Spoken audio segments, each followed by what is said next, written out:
We are live. What's going on, everybody? What's up, chat? Hello. How's it going? Hello. Let's double check all of our sound here. Make sure where everybody can hear us. I know the Tyson fight is coming soon. We are live. What's going on? Can we hurry this up? Yeah, exactly. Yeah, I say at 11. Hour. I say at 11 o'clock. We can just hit pause and just turn on the fight, right? And just we'll just come back to it. Yeah, we'll just push the pause button, right? We have paused. I'm not coming back. No, I hear you. We could say. I think say same. I'm not going to be back. I'm going upstairs to watch the fight. Oh my gosh! I'll hang with you. Todd. Thanks, man. We'll just push the pause button, right? Just hearing. Pause. I'm not coming back. All right, I think we're good on sound. Everybody doing good tonight? Everybody can hear. Everybody can hear all our guests. Yes. Hello. Testing. Down, Gator. You finally getting it down. This week it only took you 10 minutes instead of half an hour, right? Oh yeah. Hit the thumb. That's good. That's good. Yeah. You know, you can hit any thumb, like for Sarge says, up or down, whatever. Right. Just hit the thumb. Just hit an effing thumb. All right. Let's get going here, guys. It sounds like we're ready to roll. So let's do this. Thank you, MC Squared. Thank you, Iron Kelt. Keep changing your name on me.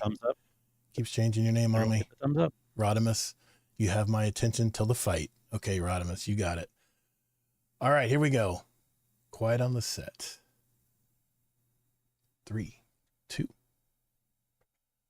Hey, what's up, Guardian? Welcome to episode 278 of Guardian Downcast. I'm your host, Todd the Gator, and I'm a Day One Guardian who loves gaming and especially the Destiny franchise. We're the podcast that's all about your stories, your community, and your destiny.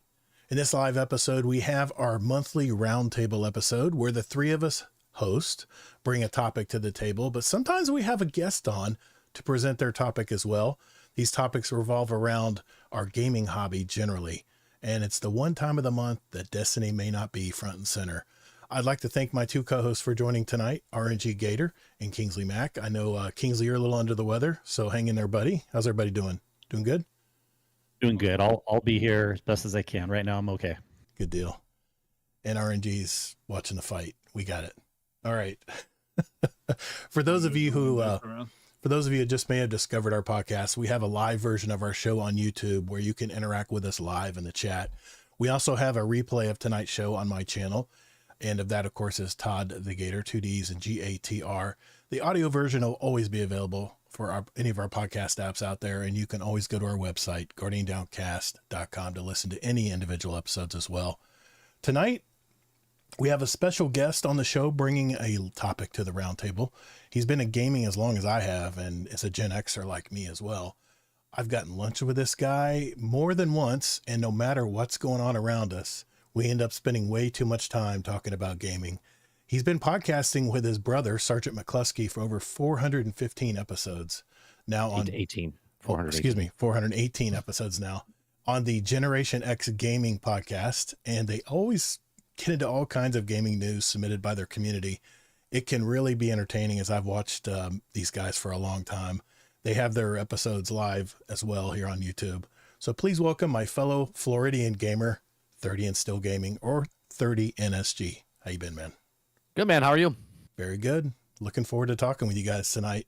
Thanks for having me on the show. Absolutely, man. I was looking forward to this all week. You can catch his shows, by the way, on his YouTube channel, which is 30NSG, just like it says on the screen in front of you right now. It's every Thursday night at 8 p.m. Eastern Standard Time, because we had to make our time changes. Exactly. Yeah, you're almost there. It's on the right side of you. That's okay.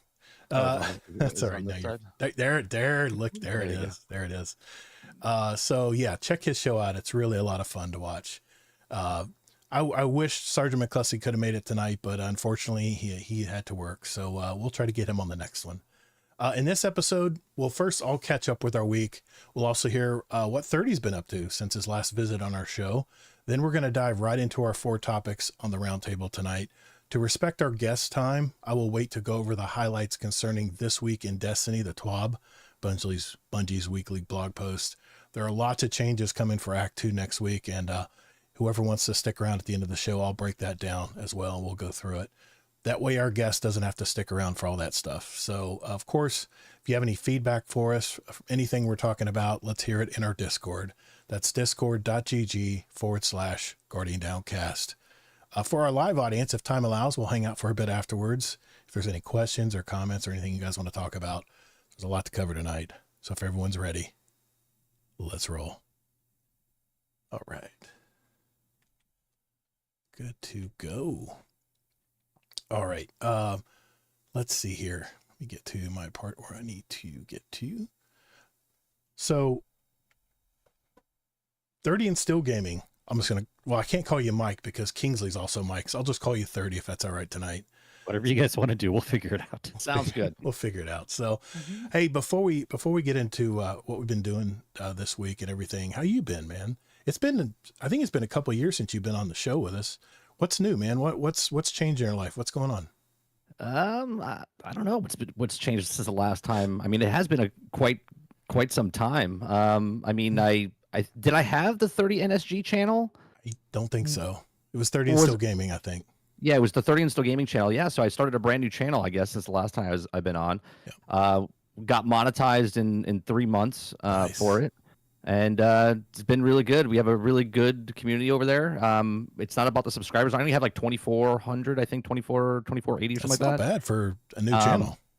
Yeah, but when I first started the channel, I was just doing uploads for like Gotham Knights, and I was pulling in like 14,000, 16,000 views. Wow.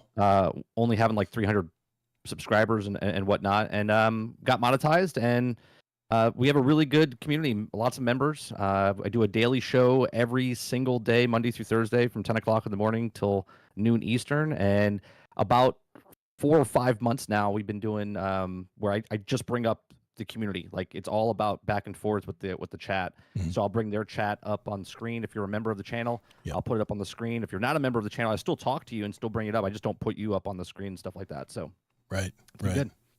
Well, I had a question for you because I was listening to your show a couple shows ago.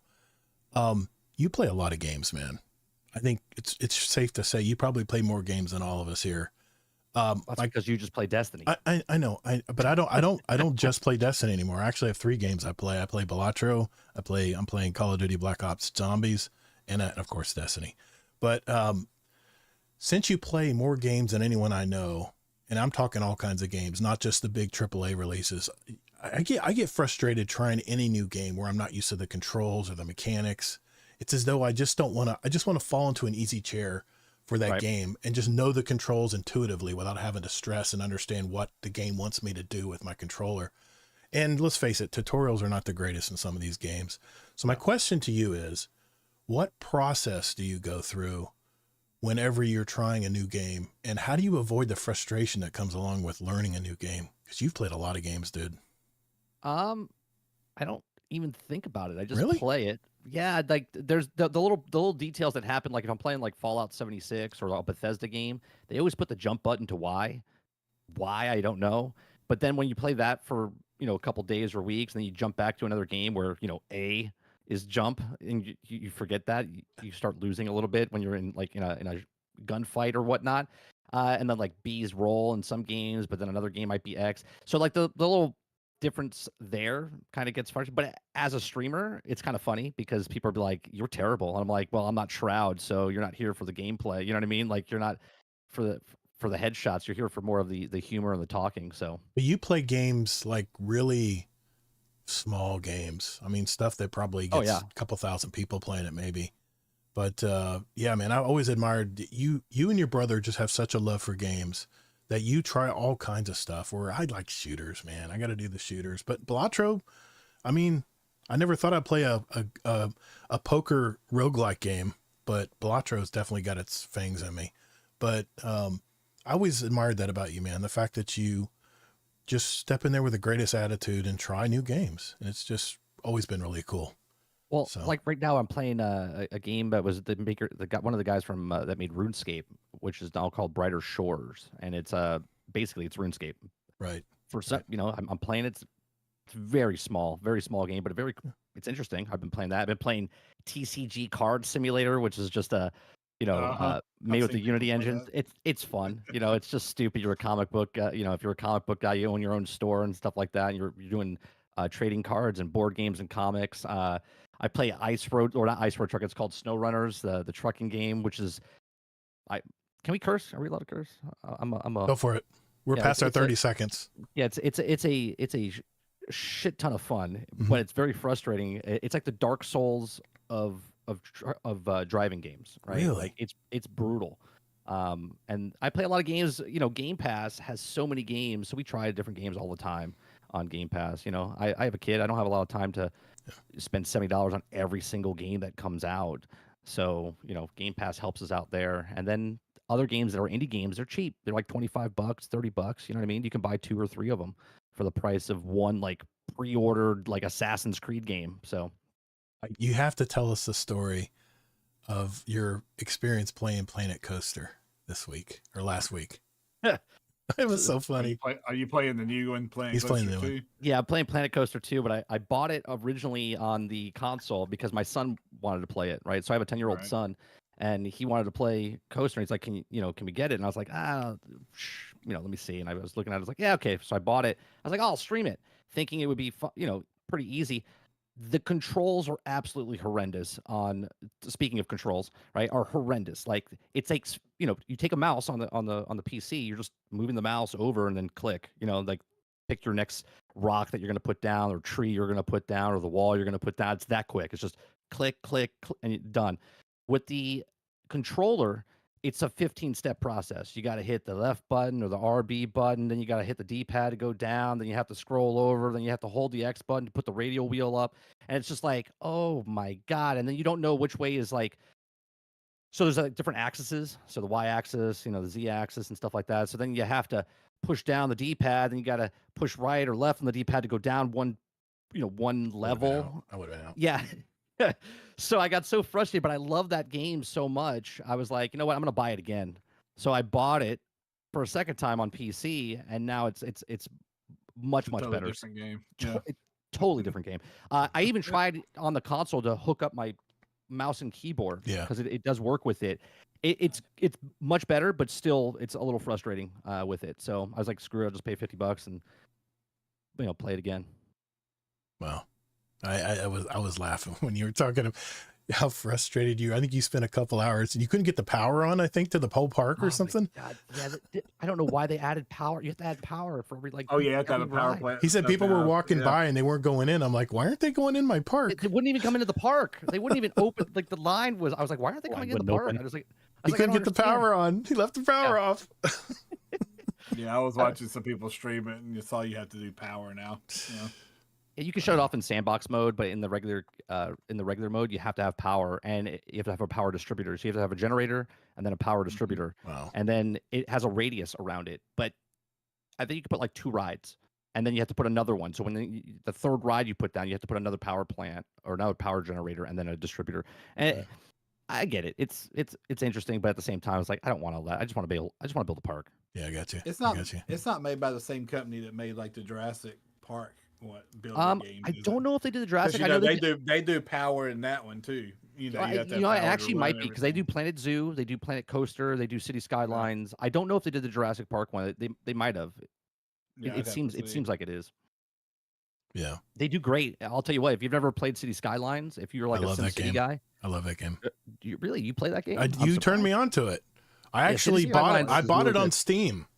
Yeah, it's in my Steam library. Hold on. When's the last time you played it? Just chill, Chad. 7 years ago when it came out in 2000. I did play it. It's been a year. 2 out now? It's been a year. Yeah. It's been a year. And when it was a year, did you play for more than 15 minutes or less? I did. I actually played it for a couple hours. I love that game. It was fun. He played the tutorial and dude, I love real-time strategy games. Believe me, I'm cut from the same cloth that Sarge is. Are you sure you played it and didn't watch someone play and thought you played it? Dude, the Empire Earth, I think I put 100 hours in that game. I love that game so much. And now that I heard they're remastering it, so I might actually get it again. But I remember playing that on my early PCs when I had just a regular PC. Remember Command and Conquer? All those games. They were so much fun. Oh my God, they were so much fun. Command and Conquer with what they had the video cutscenes that came in when yeah. It had the actors like Jenny McCarthy and all them in it and stuff. Right. Yeah, they brought way in ahead of big its time. name. Yeah. Oh yeah, it was. Yeah. Anything else you've been doing? Anything else you've been playing this week? I've been trying to. I started earlier this year. Well, I originally started a podcast and did guests and with my brother, and then we just made GXG where it's just us two talking. And then this year I started up another podcast called Chatting With. So I bring in other YouTubers, pretty big YouTubers. 300,000 subscribers. Nice. 100,000 subscribers, and they're all over the place, right? It could be a gamer, it could be a person that does like entertainment stuff. Right. I don't know if you guys know Paul Chatto. I brought him on and talked to him.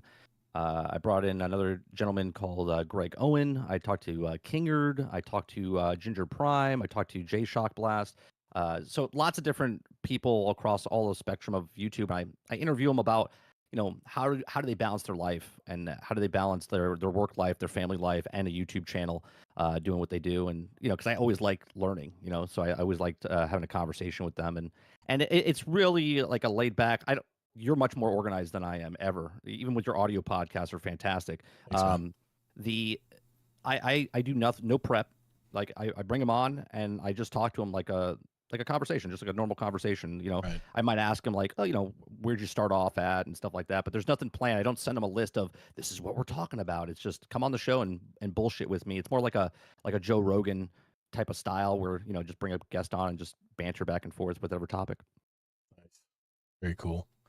Well, I'll go to you, Kingsley. I know you're under the weather, man, but what have you been doing this week? I feel like there was something interesting. Oh, just the Jazz game last night. I mean, No. Tell us about that. Tell us what you did. Yeah. Luckily, where my wife works, her boss has a little bit of money, and he has bought up a bunch of seats, center court. And if he doesn't always use them, sometimes he'll give them out to employees or whatever. Nice. So we've gone a couple times now, but got a last minute invite to go to the Maverick game last night, Jazz Mavericks game last night, and why not, right? Maybe that's how I got sick. No, it wouldn't go that fast anyway. I bet you. But no, it was fun. I'm not even the biggest sports guy, but you're always going to have fun when it's VIP seats and in a live show, right? Even right there. someone like me that doesn't like sports. Those are awesome seats. Those are good seats. It was fun. Were you on the court? He was pretty much like 4 rows back. 4 rows back. Center court. And he was center court. Oh, nice. I've been behind the basket I've been behind the goal post on Magic games, and man, you can hear everything there. I've only been on the court because I got paid to work the camera, but that was about it. Nice. Yeah. Well, and funny enough, I have not camera work, but for the Jazz production guys, I used to maintain their computers, the video editor guys, and so I've gone to the press box before. I sat next to Thurl Bailey before. It was kind of fun. Nice. But it's been a hot minute since I've done that, so now it's just if I get invites through work or whatever. But anyways, it's a pretty good game. I haven't been doing too much in gaming this week other than playing through some more. I'm almost done through my replay of Assassin's Creed Odyssey. And then excited for the update of Destiny that's coming out next week, the new act. Ooh. And then excited for some movies, but I haven't seen them yet. And I know you have, Gator. Oh, I'm going to talk about it. Top 10 movie for me this year, the movie I'm talking about tonight. Mm-hmm. And I got to admit, there's not been that many great movies out this year. I've been disappointed. But anything else, Kingsley? Anything else you've been up to? Nothing else for me. All right. What about you, Chet? What have you been up to, man, this week? Caught up on the Penguin. Watched that last episode. Still, I'm not there yet. So Is it good? The way it ends is really good. The way they ended it and is it 8 episodes or 10 episodes? It's not 10. I think it's somewhere between 8 or 9, something like that. So the last episode was this past Sunday. So they ended it very well. And I actually looked up. I wanted to see when it took place. This takes place in the timeline like 2 weeks after the Batman ended. The movie ended. So I kind of wanted to know where it fell into that because it's the same Penguin from the movie.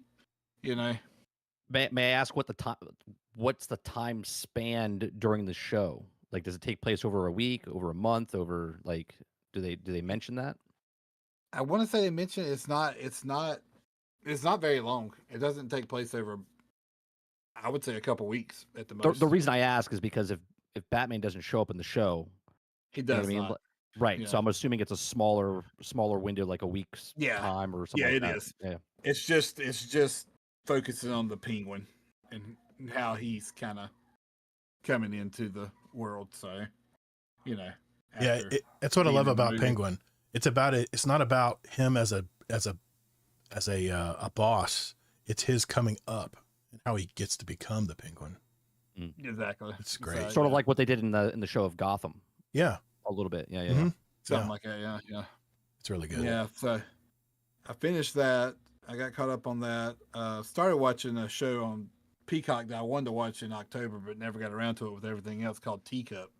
It's it's horror. It's a horror show. It's like 35-minute episodes. I think there's like 8 or 9 of them. It's a family in Georgia on a farm, and I've watched the first 2 episodes so far, and it's just like there's something weird going on.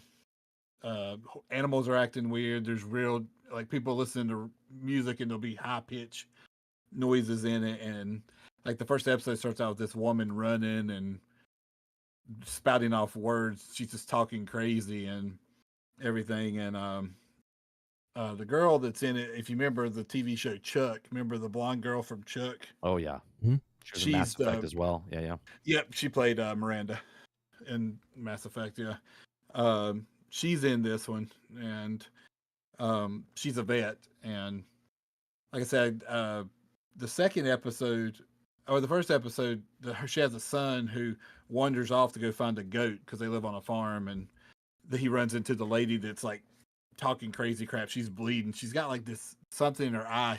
The sun falls down and she comes over his face, and like this green thing flashes over her eyes, and then his eye flashes green, like it transferred somehow. But we don't know I don't know what it is yet. I haven't watched enough episodes. And in the second episode, all this crap's happening. This guy in a car, like they have no power at the farm, like their cars aren't working, nothing like that. And some more people from the surrounding area show up at the farm because she takes care of animals. And this guy shows up in a car with a gas mask on, and he takes and starts painting a blue line around the property. And the husband sees the guy in the car, and he goes running towards him like, "Hey, can you help us?" And the guy gets out a whiteboard because he's got the gas mask on, so he's not talking. He writes on the whiteboard, "Do not cross the line." And he holds it up, and the guy's trying to get near the line. He shoots a gun. He's like, "Do not cross," like holding the board up, "Do not cross the line." And come to find out, what happens if you cross the line, I'm not going to say it in case anybody watches it, but a dog comes running after a guy on the farm, and the dog crosses the line, and something happens to the dog. Oh man! You finally see what happens if you cross that line. Wow. And so, Dope. I love stuff. yeah, like that. I finished the second episode. I wanted to see the third one, but I just haven't had time to keep going. I had other stuff going on, so I had to stop. And of course, it has to be dramatic. They don't just say, "Don't cross the line," because this will happen. They just don't Yeah. tell you. Yeah. Well, I like that. I mean, I wanted to see, something was going to happen. Something was going to cross the line. Somebody or something was going to cross the line, and you were going to see it. Right. So I started watching that, and gaming wise, I've been playing Call of Duty multiplayer, and I got into Wars. I started the new season of Warzone. Season 1 of Call of Duty kicked off yesterday. Played Warzone with some friends from work, and we won our first like 2 or 3 matches, and then that's the first time I've played Warzone. Like, I've had it downloaded, I just never jumped in to play it. It's fun. I'm enjoying Call of Duty multiplayer. I haven't played multiplayer since, I think, Xbox 360 was like Modern Warfare 2 and everything. So it's been a while. But I'm enjoying the crap out of it, and that playing WoW. I just redid my mods tonight. Was firing it up to play around with them and everything. So, I mean, other than that, I think I logged into Destiny on Tuesday or Wednesday, looked in the shop, and then said, "Okay, I'm out." He's falling off the wagon. He's getting on the wagon. He's getting on the wagon. No, he just checks in. It won't be me getting. That wagon's like a one-wheel wagon. It's like a unicycle. He's for me. He's just seeing if there's anything to buy for Bright Dust. That's what I That's do. exactly what I was looking at. I was Yep. looking at the store. Yep. And Yep. I mean, I'll probably check out Act 2. I paid for the year, so the year's paid Yeah. for. So I'm going to check it out. I'll do the story and then right back to whatever else I'm playing. You gonna crank out the season pass? You think? Nope. If Okay. I will probably not hit 100 on this one. I mean, I'm up there. I mean, from what I've done, I'm in like 60s or something. I think I'm at 90. I think. But I will. If I don't hit 100, I don't care. This might be my last trip around the sun for Destiny. I don't know about Frontiers if I want to spend the money on it. Well, we'll I may see. be done with the game. Have any of you guys played the Destiny Rising? Yes, I did. Yep. Yeah, I got access to the alpha, the closed alpha. It's Destiny. You can tell it's a little off. It's a little off. You can tell it's not the developer that made the game, but I tell you what, they came damn near close. And for a mobile game, a lot happens in that mobile game, but you can just see all the microtransactions where they're going to get you. They don't show you in the alpha because they probably don't want to scare anybody off, but I can see all this stuff. It's like, but I tell you what, I love progression, and every gun progresses. Everything has levels on it. And even some of your crystals and some of your materials, you can actually rank up as well. It's good. It'll keep you busy, but you better have your credit card ready. So, I mean, if you're impatient, right? Like I definitely could get into it, but I got the real thing on my, my gaming monitor here. I don't really need to play it on a mobile game, but I could see if I was at the line at the DMV and I had to kill 30 minutes, and that's the only time I'll jump on any kind of mobile game, but I'm usually on Facebook anyway, so it doesn't matter. But it'll be a big success for them. I think they'll do pretty well. It's well made. It's well made for a closed alpha. It really didn't have a ton of hiccups. It ran pretty smooth.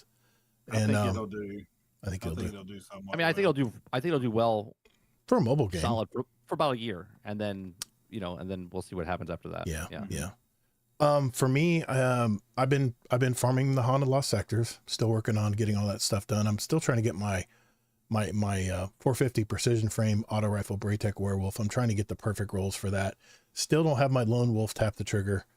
I'm working on that. I've been slammed with work this week and last week, and Thanksgiving's coming up. So it's a kind of thing where I'm just all hands on deck trying to get caught up. Milton threw me for a loop. It probably took me out for a week and a half. So I'm still backpedaling on that stuff, but really quick here, Black Ops 6 Zombies. I've been leveling up my weapons because I want to level all my weapons that I want to use and then jump into multiplayer. So I haven't jumped into multiplayer since I played the beta, but I do love the omnidirectional movements. I do love using that and stuff. But let's see. I did get the PS5 Pro this week. I did finally get it. It was delivered. And if you want me to tell you it's so much better than the PS5, I'm not going to tell you that tonight because I really haven't had a chance to try it on other games. I want to try it on Elden Ring because I heard that Elden Ring's a little more stable on the Pro than it is the PS5, the normal PS5, but I can't prove that yet because I haven't played it. But I will tell you this, after all the updates and downloads, I still have 1.9 terabytes of space to download games. And I downloaded Destiny 2, The Last of Us Remastered, Returnal, Tetris Effect, Baldur's Gate 3, Elden Ring, Remnant 2, Black Myth Wukong, Warhammer Space Marines 2, No Man's Sky, and I still nearly have about a terabyte left for games. How many terabytes are in the thing? 2.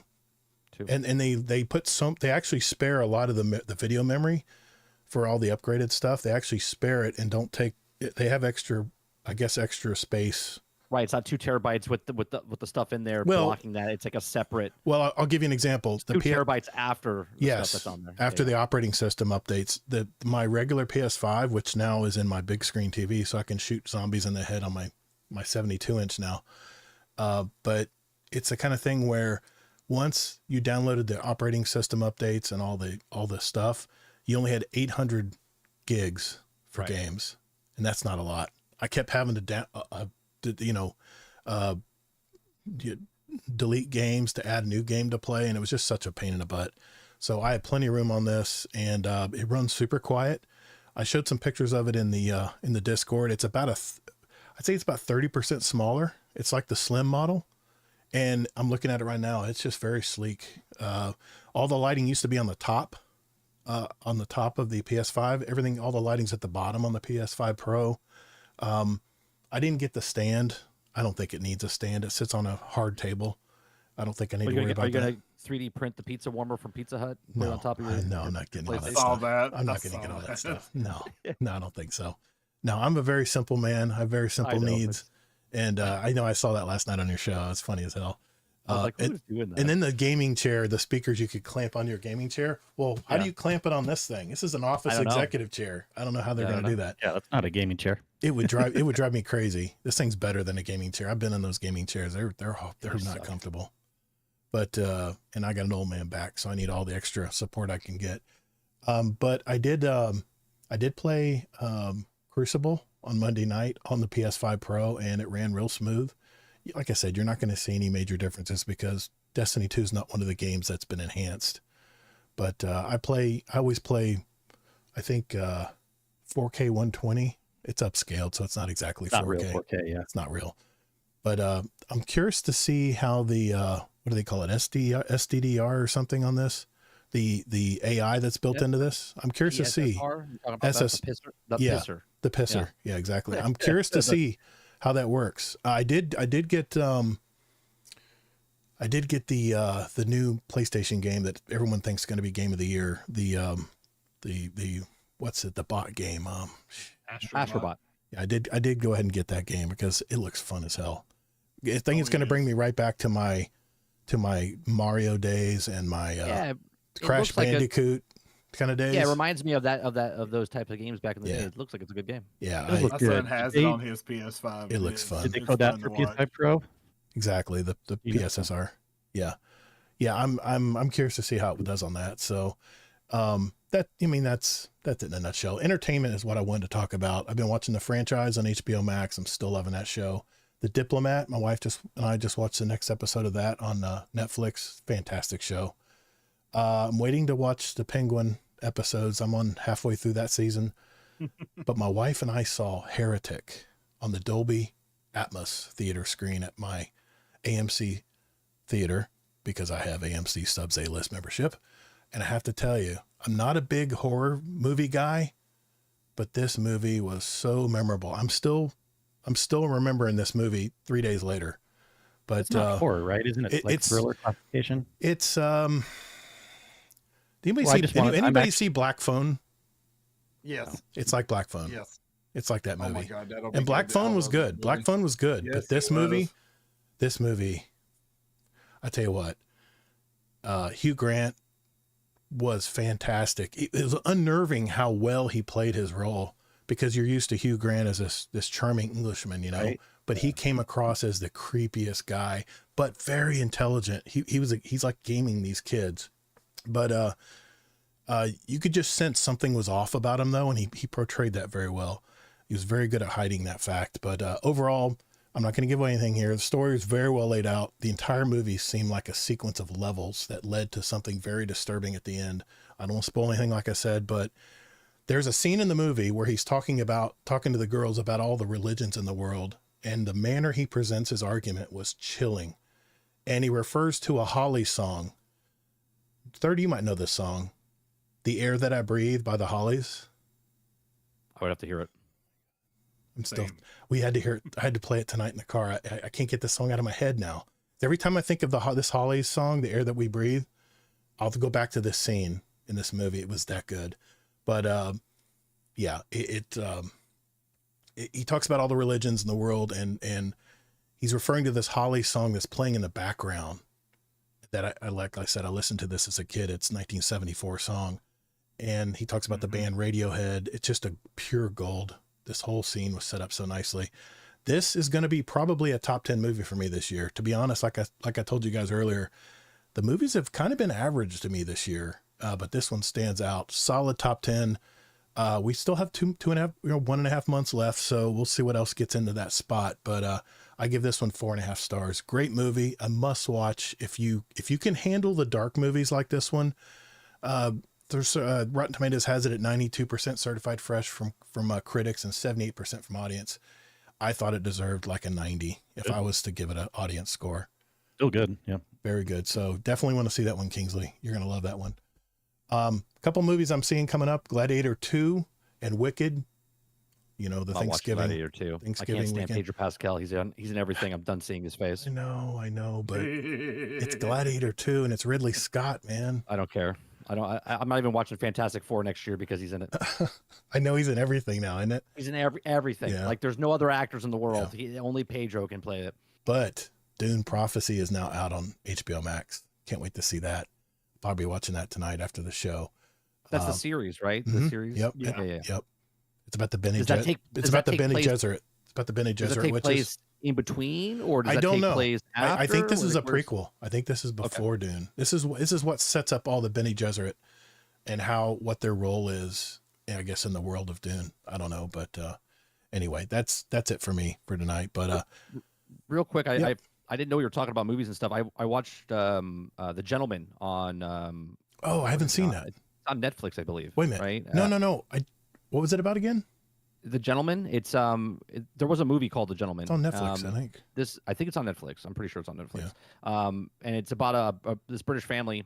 Their father dies, and the younger son takes over the estate over the older brother, and the older brother's pissed. Like he loses his, he loses his shit. Yeah. And there's a business on their property that's not. Yeah, there's a business on the property that they didn't know that was there, and then drama ensues throughout the. It's a great movie. Very well done. Yeah, it's a great show. It's a series. It's not a movie. Yeah, it's a series. Yeah. Yeah, it was very good. It's a good show. And then also over on Hulu, I've been watching Murder in the Building. How's this season? This the latest one? I'll have to say. Okay. The writing's great. Okay. As always, but I believe the show jumped shark, and the reason I think it did is because they're bringing way too many celebrities into the show. It's like the Star Wars thing. Everyone wants to be on Star Wars, so now everyone wants to be in third. Where Steve Martin, Martin Short, and Selena Gomez by themselves are very good in the show, but now they're bringing in all these other B-listers, A-listers, in the show, and I'm like, trying to do like cameos. Is that what they're trying to do? Like, they have even Longoria playing herself. They have Zach Galifianakis playing himself, and they have Eugene Levitz as playing himself, and they're supposed to be. And I'm just like, why are you doing this? I was like, come on. But the writing is still good. I thought when Meryl Streep was on it, it jumped the shark, which was last year. Yeah, the last season. Yeah. But both good shows. If you want to watch good writing shows and stuff like that, those two are good. Good. I have a surprise question. You guys do not know I was going to ask this tonight, and I know it's like a little extra topic of the week. I wanted to ask you guys. I was listening to a gaming podcast this week, and they were talking about a lot of these PvP streamers, and I'll say some of them play Destiny. They were talking about how they're just burnt out on PvP games. You know, they started out, they were top echelon players and streamers in Destiny and some other games as well. But they said something that really surprised me.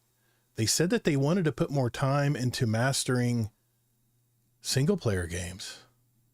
And the problem with PvP games for me, like let's just say Call of Duty, for instance, the new Call of Duty, you have to master all the weapons. You have to master all the mechanics that they've changed, which isn't much, but you have to master all the maps because they're always throwing a new map at you. By the time you got to put a ton of time in to become a pretty top tier player. And I've put 9 years into Crucible, so I feel very comfortable playing Crucible now. And I think I'm pretty successful playing it. Doesn't matter who I'm playing with. I usually do pretty well. Not boasting, but I'm just saying I put my time in. But these guys, and one in particular said this, I don't want to put all that time in. I don't know, maybe I'm getting older, but I don't want to put all that time in to master these PvP games. So my question is, it seems to me that single player games are kind of making a comeback. And instead of having to play other players and master that, you only have to master what the developers are sending your way in the game. So it seems to be this is the way things are trending. And also Sony just announced in their earnings call that they're going to be releasing a single player game every year consecutively from their first party studios. So 2-part question. Are single player games coming back? And are the PvP games like the battle royales and the extraction shooters and the arena shooters, are they going to be going more minimized? And at the same time, is Sony going to abandon that Jim Ryan live service vision? What do you guys think? Do you think Sony's jumping or ditching the live service thing that they wanted to do? I know this was Jim Ryan's vision, and I know Jim Ryan's not there anymore, but is it, you know, with Concord flopping so badly, and that was a PvP only game, do you think you think we're coming into the decade of single player games again? Or is this just I'm a glad fluke? you brought this up. Yeah, I mean, this is actually, to me, I saw this even a couple months ago, and I'm glad you brought up the Sony thing because I was going to mention that also. It's a little bit of an overcorrection, but I also think it's warranted. It's not even just PvP. The bigger discussion is live service games, so whether they're PvP or not. And we've gotten a little oversaturated with that. And it's an overcorrection now. I think it's not a bad choice. I think it's a smart choice. But with Concord not doing well, and Sony's problem was just going hard into it a little too late, I think. Sure, they maybe made some bad decisions along the way too, but it's smart to focus on the single player games at least. And it was being over focused, I think, with the live service stuff. So if you can have the rockin' single player games and you're doing good, and then really try to find we're oversaturated with live service games, so just stick with what works or make one unique thing here or there, but you shouldn't have all your eggs in that basket anymore, in my opinion. Anybody else? I don't think single player games ever went away. Really? I agree. It seemed like there was a drought of them for the longest time. No? But more people are considering now, like you said, it's because ones like Black Myth Wukong have come out. I was just going to say that. You've got these big name games that have come out, so it's more focused. Those single player games have always been there. I've played them. It's everybody's so focused with live service games and PvP ones. And I can tell you right now, battle royals, they ain't going nowhere. Okay. Fortnite's not going anywhere. Call of Duty's not going anywhere. None of this is going anywhere. It's just what's popular right now. Okay. I don't see single player games as making a comeback. They never left. So, but they might be focusing on them a little bit more. I think they've become more popular lately. I mean, I'm here. Those games I just listed that I downloaded, all of them are single player games, except maybe a couple of them I could play with someone else, but they're pretty much one player games. I mean, I agree that I don't think single player games ever went away. I laughed when EA said that no one's interested in single player games, and the number one selling games every year are, besides the Call of Duty, obviously Call of Duty is just massive, but everything else after Call of Duty, there's always single player games at the top of the list, and they've always been there. I mean, look at Starfield, right? Look at Elden Ring. Look at Skyrim. Look at Mass Effect. Look at Red Dead. Look at There's so many games that have come out every single year that are Black Myth Wukong. It was Hogwarts Legacy last year. It was the number one selling game last year at 25 million copies. So I don't think single player ever went away. I think I watched the video today on stream with Asmongold, and he was talking about how all of a sudden he woke up. He said he's 34 now, and he's like, I don't want to keep playing the same online service games anymore because I want my time respected. And I've been saying this for years, and I'm 46, right? And like you said in the beginning, I've been playing games every single year all the time, and I want my time respected, even in the single player game or the co-op and live service games, right? So this is why I stopped playing Destiny, because there was a time that they kept opening their mouth and bullshitting. I was like, I know this is bullshit, so I'm not going to play your game anymore, because I've seen I call it the wizard behind the curtain, right? Like you're playing a game and all of a sudden you're like, hey, wait a minute, this is an awesome game, but then you peek and you see the old guy behind the curtain. You're like, wait a minute, this is not exactly what I thought it was. And that's what he did in his video today. He's seen the wizard behind the curtain. Oh. To answer your question about the streamers, can you say what streamers they are, or no? You don't want to say the names of the streamers? There's some of my favorite streamers. Whoever's listened to me knows I like one particular streamer who's starts like a with Lupo, T, ends with a V. True Vanguard. True Vanguard said Vanguard. Yeah. And I was shocked because True Vanguard loves. True Vanguard's in his mid-30s now, isn't he? He's in his mid-30s. He's got kids, married. This is perfect, right? So the people that were look, multiplayer games and PvP competitive, when you're competitive in PvP games, that's you might be good. Yeah, you might be 46 and think, or 50, and you might think you still have the good reflexes and stuff, and you're good. But that's a young man's game. You have to adapt with how fast they can do it. I mean, look at what happened when Ninja was playing Fortnite, where he blew up, right? Yeah. But then you saw other people running circles around him, the way they could build the buildings and whatnot, and the way that Shroud, slides and does like no scope 360s, and you know. There's so many people that are out there. They're great gamers, but when they start to get a family, when they start to get a little older, they're like, I don't feel like putting this time in, because they want their time respected. In PvP games, they're always nerfing, they're always buffing, they're always bringing new things in, they're always doing new seasons in, they're always doing a whole bunch of stuff for the games, and a lot of people get up, and there's always this argument of, if you're a diehard PvPer, they will argue with me left and right every single day that no, this is how it is. Everyone loves PvP. I'm like, PvP is not why people play most of these games.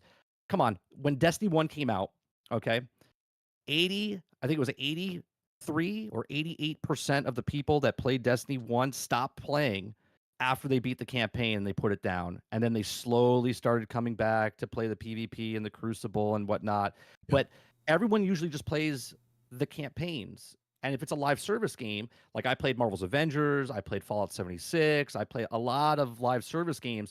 I play for the story, and then I put it down. And I'll come back for like a season, as RNG was saying earlier. He comes back to check the store or whatnot. And that's what I do with like Fortnite. That's what I do with Fallout 76. You come back to check the store, what the season is, if it's going to be something to bring you back. But single player games have never ever gone away, and PvP is oversaturated. There's so many games that are coming out. I mean, just look at this week alone. You got Marvel Rivals coming out in just a couple of weeks, right? You have what's the other one? Marathon that's coming out, and Extraction. You have Arc Raiders coming out. You have the finals. You have Rainbow Six. You have that's not even including all the other heroes that are out there. Right. So yeah, there's just an oversaturation with it, and the player base is just not there for all of them. Well, that's sorry just to ramble. Then that kind of goes into my topic tonight, but. Yeah, it seems like, well, I talked about this in previous shows. I don't have enough time to play all these live service games. I don't have time. So I play Destiny Crucible every Monday night with my buddies. Usually Warcry is there because that's all he plays is Crucible. He hasn't even finished Final Shape. I'm totally disgusted with him. But anyway, yeah, I mean, it's surprising, but I think Akudo Papa in chat said, I'm in my mid-30s. I'm still good at PvP. It's the increase in cheating on all platforms that's pushed me to PvE. True. And I have to admit, there are some times when I get shot, I'm like, okay, could that have been a Zim? Because that was freaking accurate. Right, it was so accurate. It could be, but I don't know. You never know. So you're always questioning yourself, am I just getting bad? What's going on here? But it could be that people in your lobbies are using Zims, which is a no-no in Destiny Crucible, and or God forbid, all the wall hacks and all the other stuff that you see all the time in the extraction shooters. And it's like being a Florida guy. When you see a body of water, you have to assume there's a gator inside there. There's a gator in every body of water. Right? I don't every care how small. Every time you play a PvP game, you're like, I think that might have been a cheater. Yeah. Sometimes that's the way I feel. So like I said, sometimes, in Destiny, it can fool you because sometimes if the perks line up perfectly, like kill clip and certain things work together in your build, you can be lethal. So I always have to keep that in the back of my head. Okay, he probably had kill clip equipped because he just killed a guy before me. So yeah, okay, that makes sense. But you always question it. And it's not like I'm like, no one can kill me. Believe me, I get my ass kicked a lot. Right. In fact, I got a Crucible video coming out soon where I'm going to show you what a really good team looks like playing against. And I'm getting my ass kicked. I think I had a .30 in that game. So I'm going to put that out very soon just to show people that all of these videos that you see of these people just crushing it in Crucible or in PvP, it's the highlights.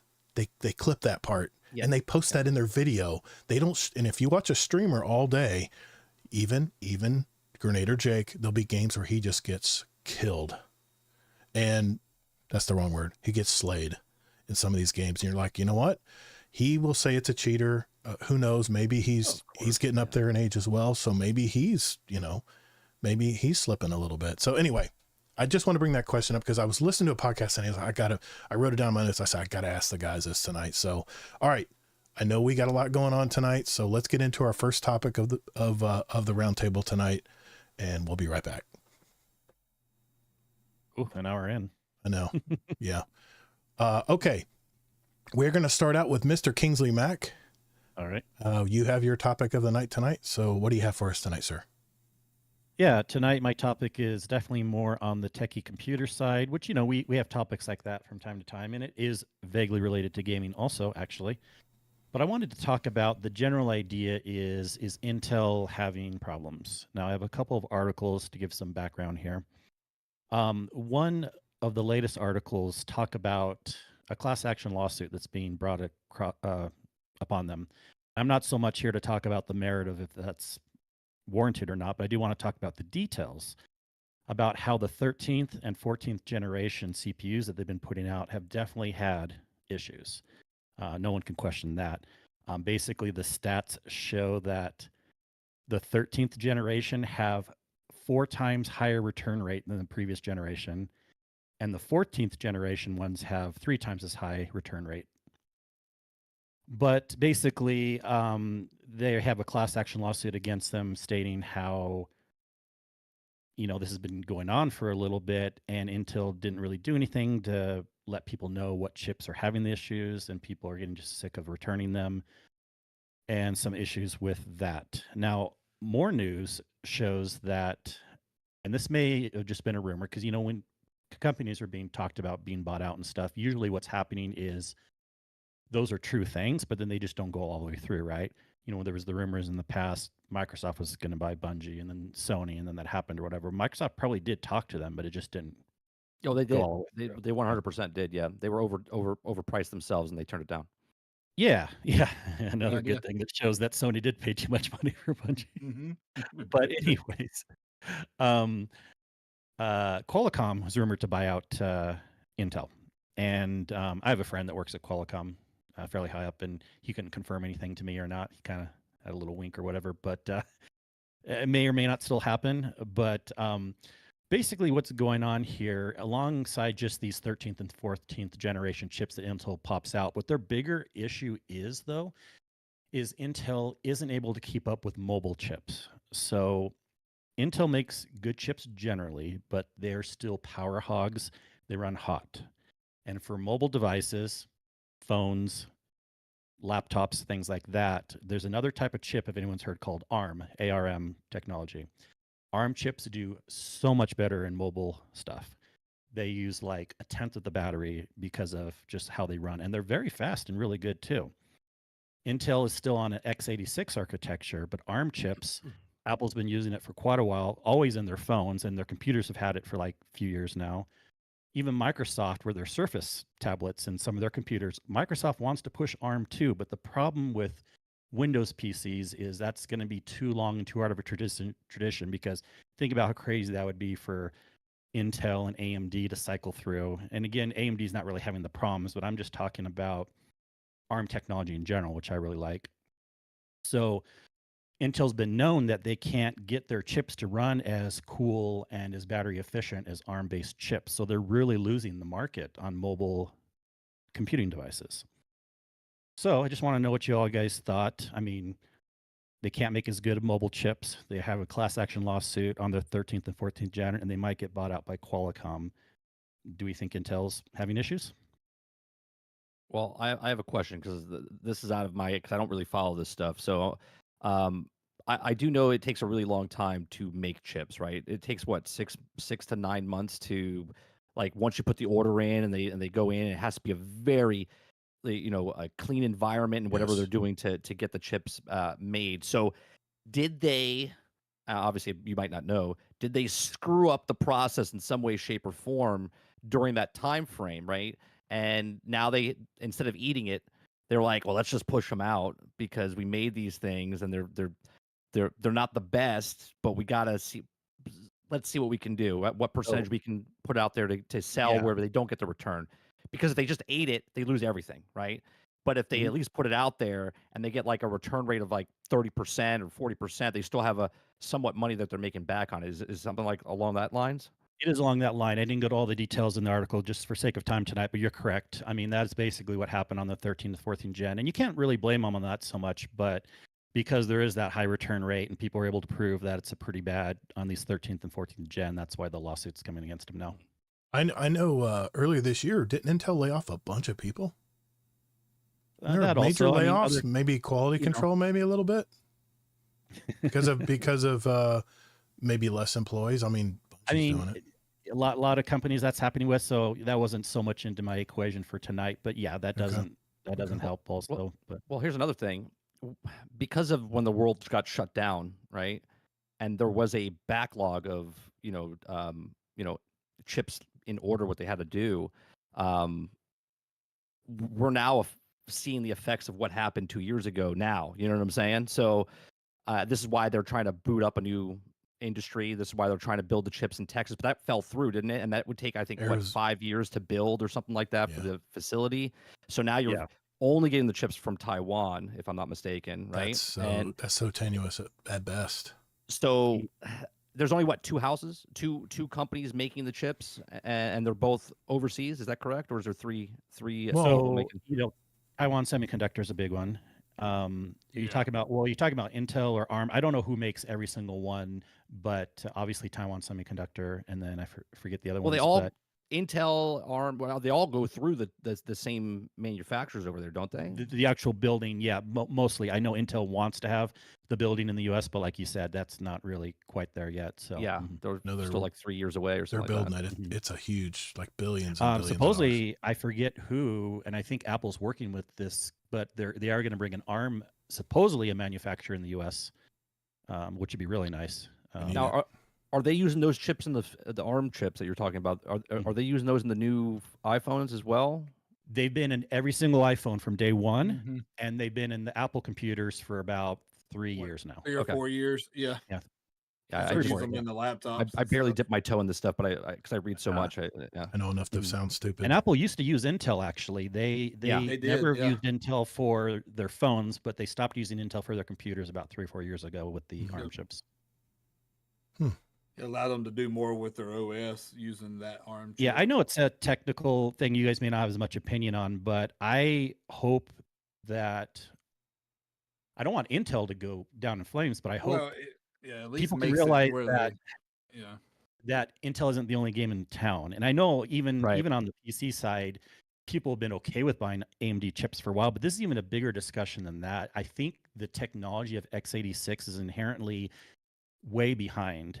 And unless Intel can turn it around quickly, and I think if Qualcomm was to buy them out, because Qualcomm's also an ARM producer. I mean, they don't, again, build them, but they design them, the Snapdragons and stuff. And if people can move more to this ARM technology, and there's rumor that Intel has some projects on that too. They probably are secretly working on it, because they realize that x86 is an older technology. But if we can move to this new architecture, I think we'll be better off.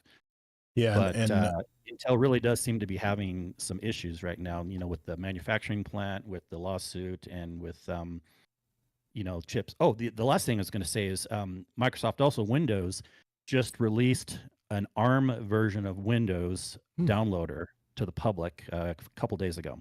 Wow. And before, you could only get it if you had like the Surface tablet as like a rebuild or reinstall. But now anyone can download the full ARM Windows version. And this, to me, is showing that Microsoft's putting a little bit of money behind this too. They know that it's going to take forever for everyone to switch off of x86, Intel, AMD, but ARM is kind of where some things are going, and I think Microsoft's seeing the writing on the wall too. Yeah. So sorry, go ahead. I was just going to say, Akudo Papa said that Samsung, Nvidia, Qualcomm, Amazon, and Apple make ARM chips. I can't verify that, but that's what he's saying in the chat. So yeah, well, they design it, and then they're made by the plants. Okay, gotcha. So my question is, if they today say we need to, fix the chips, how long does it take to get through this Intel to get to the next Intel? 5 years, maybe. It's going to be a while, right? Right. So they're pretty much dead in the water right now, just sitting there. Yeah. That's crazy. I do not like Maybe this 3 situation. years if they went really fast, but a full transition could take 5 years. So. Wow. Okay, so now I'm thinking, because I wanted to build a new computer. So now my computer I have now is an Intel. It's an i7, Intel chip. So now what I'm hearing is don't buy Intel, is what you're telling me. No, not necessarily. I'm running an Intel chip mine. right now. It runs just fine. I'm gonna knock on wood somewhere. Well, mine. Yeah, I mean, yeah. Look, for PCs, for desktops, Intel and AMD are still fine because they can use power, be it power hogs, right? Because it's more like if you ever are looking for a laptop, though, try to look for an ARM chip for sure because the battery life is going to be so much better. But also, even on that point, I think you get more bang for your buck with AMD over Intel, just my personal opinion. But yeah, Intel's totally fine still in desktops. Kingsley's an AMD as of fan. right now. Yep. All right. Anything else? That's all. Just a short little quick topic. All right. We're going to move to our next topic right after this. Chat. The reason I say that is because this goes to an audio podcast. So we're not really going anywhere. It's just the way we transition our show. We do it in segments for those of our. Sorry, I needed to keep it quick too because no, that's fine. That's fine. I don't think they've started the fight yet. No, they haven't even started the women's fight yet. Oh my god, the women's fight it's going on. It's in around 9 out of 10. I'm sorry, mine's behind because it crashed. There you go. Wait a minute, I refreshed mine and it. There it is. 9 out of 10. All right. I was like Taylor right now is the Toronto girl's got one hell of a cut over her eye, and the Taylor girl, she's the one that's got all the belts. She is wearing out. She's just putting her head on the other girl's shoulder and pushing her around. The ref warned them in the last round. Yeah. Okay. 30, you're gonna be up next, man. You ready? Yep. All right, here we go. 3, 2. All right, 30 NSG. Your turn, man. What are you bringing to the table tonight? So what I'm bringing to the table is I'm always confused because the video game industry, people love buying games because they're excited for like new games and stuff like that. But we've seen it time and time and time again that the games come out, they're broke, they're buggy, and people that are coming from my stream have heard this 1,000 times, right? They're broke, they're buggy, they're unfinished. Okay, it takes them 15 to 18 months to fix these games. It doesn't matter if it's Cyberpunk 2077, 2042, brand new games that come out now. And my question to you guys is, because I'm always in a stream by myself talking to people, right? So I actually get to see faces and ask you guys, why is it that gamers just don't care about these games? They're like, I'm having fun, so I don't care. Where I come from is that I'm trying to give criticism so they change it, right? Because you're paying your $70 now, not 60, but 70, and sometimes 100, 120, 100, whatever for the premium edition. And I'm trying to get you the best product that you have, because in no other retail area in the world would you accept anything when you pay for it right then and there as a half-assed product, right? So again, my question to you guys is, why is it that people are okay paying full price or more than full price for unfinished, broken, buggy games in this day and age in 2024? Kingsley, you want to tackle that? Well, okay, I'll give you. I think you said having fun. I don't know. I still have fun. I'll give you, and I have the money to spend. So yeah, I'll give you my experience. I bought into the hype with 2042. We all know my story because we've talked about it, Mike. I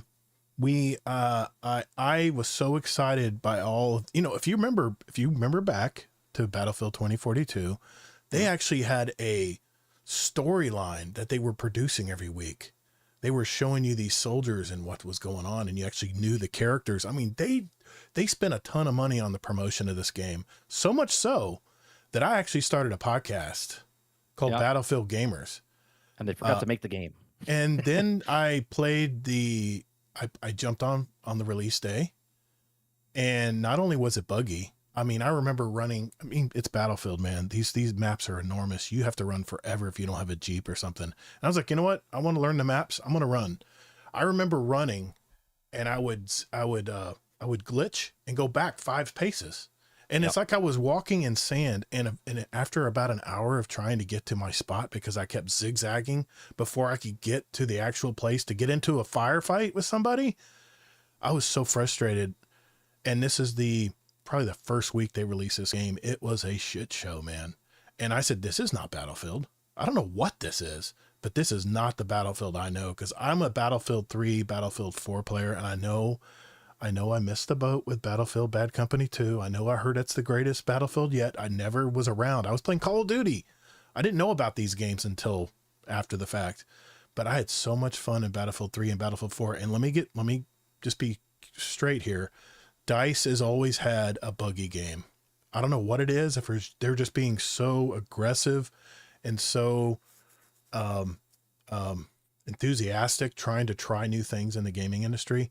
They really push their game. Their maps are huge. You got so many explosions. You got real-time destruction. I mean, you got so much going on all at one time on a map. I can understand it's a lot of coding to make all that work perfectly. But after Bad Company 2 is when Battlefield 3, it took 18 months to fix. Battlefield 4 took 18 months to fix. Somehow I played through it, but it was miserable. The only one that came out that wasn't buggy and is actually really good was Battlefield 1, which came out and it was World War good. World War one, yeah. Just wasn't my thing. Yeah. I don't really care about bayonets and So why do you buy games that are not complete? Like why would you give a company full price money for a half-baked game? Would you do that for a steak? Would you do that for a car? Would you do that for a house? Would you do that for anything else that you buy and purchase, even though you have the money and you know what I'm saying? Yeah. Oh, well, I will tell you this. After 2042 burned me so badly, and I closed that podcast down faster than ever. When I realized it was not the game they promised us, I think I had one guest on, and that was it. Good friend of mine too. I have never pre-ordered a game except from Bungie, because I've played this game for 10 years now, and you can say what you will about Bungie and Destiny, but I've had so much fun playing this game for a decade now, and I'll probably play it for another couple of years at least.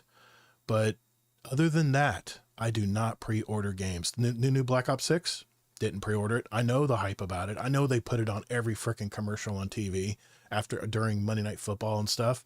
I didn't do it. I tell you what I did do. Here's my method when I decide to get a game now.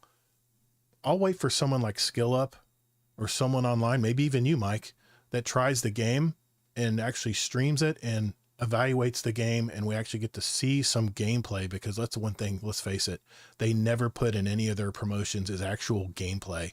If they do, it's just the smallest amount of clips.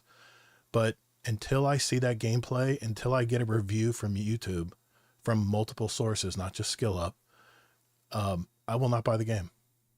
So those games that I mentioned that I downloaded, all those games work perfectly because they've been out a long time. They've got it all figured out.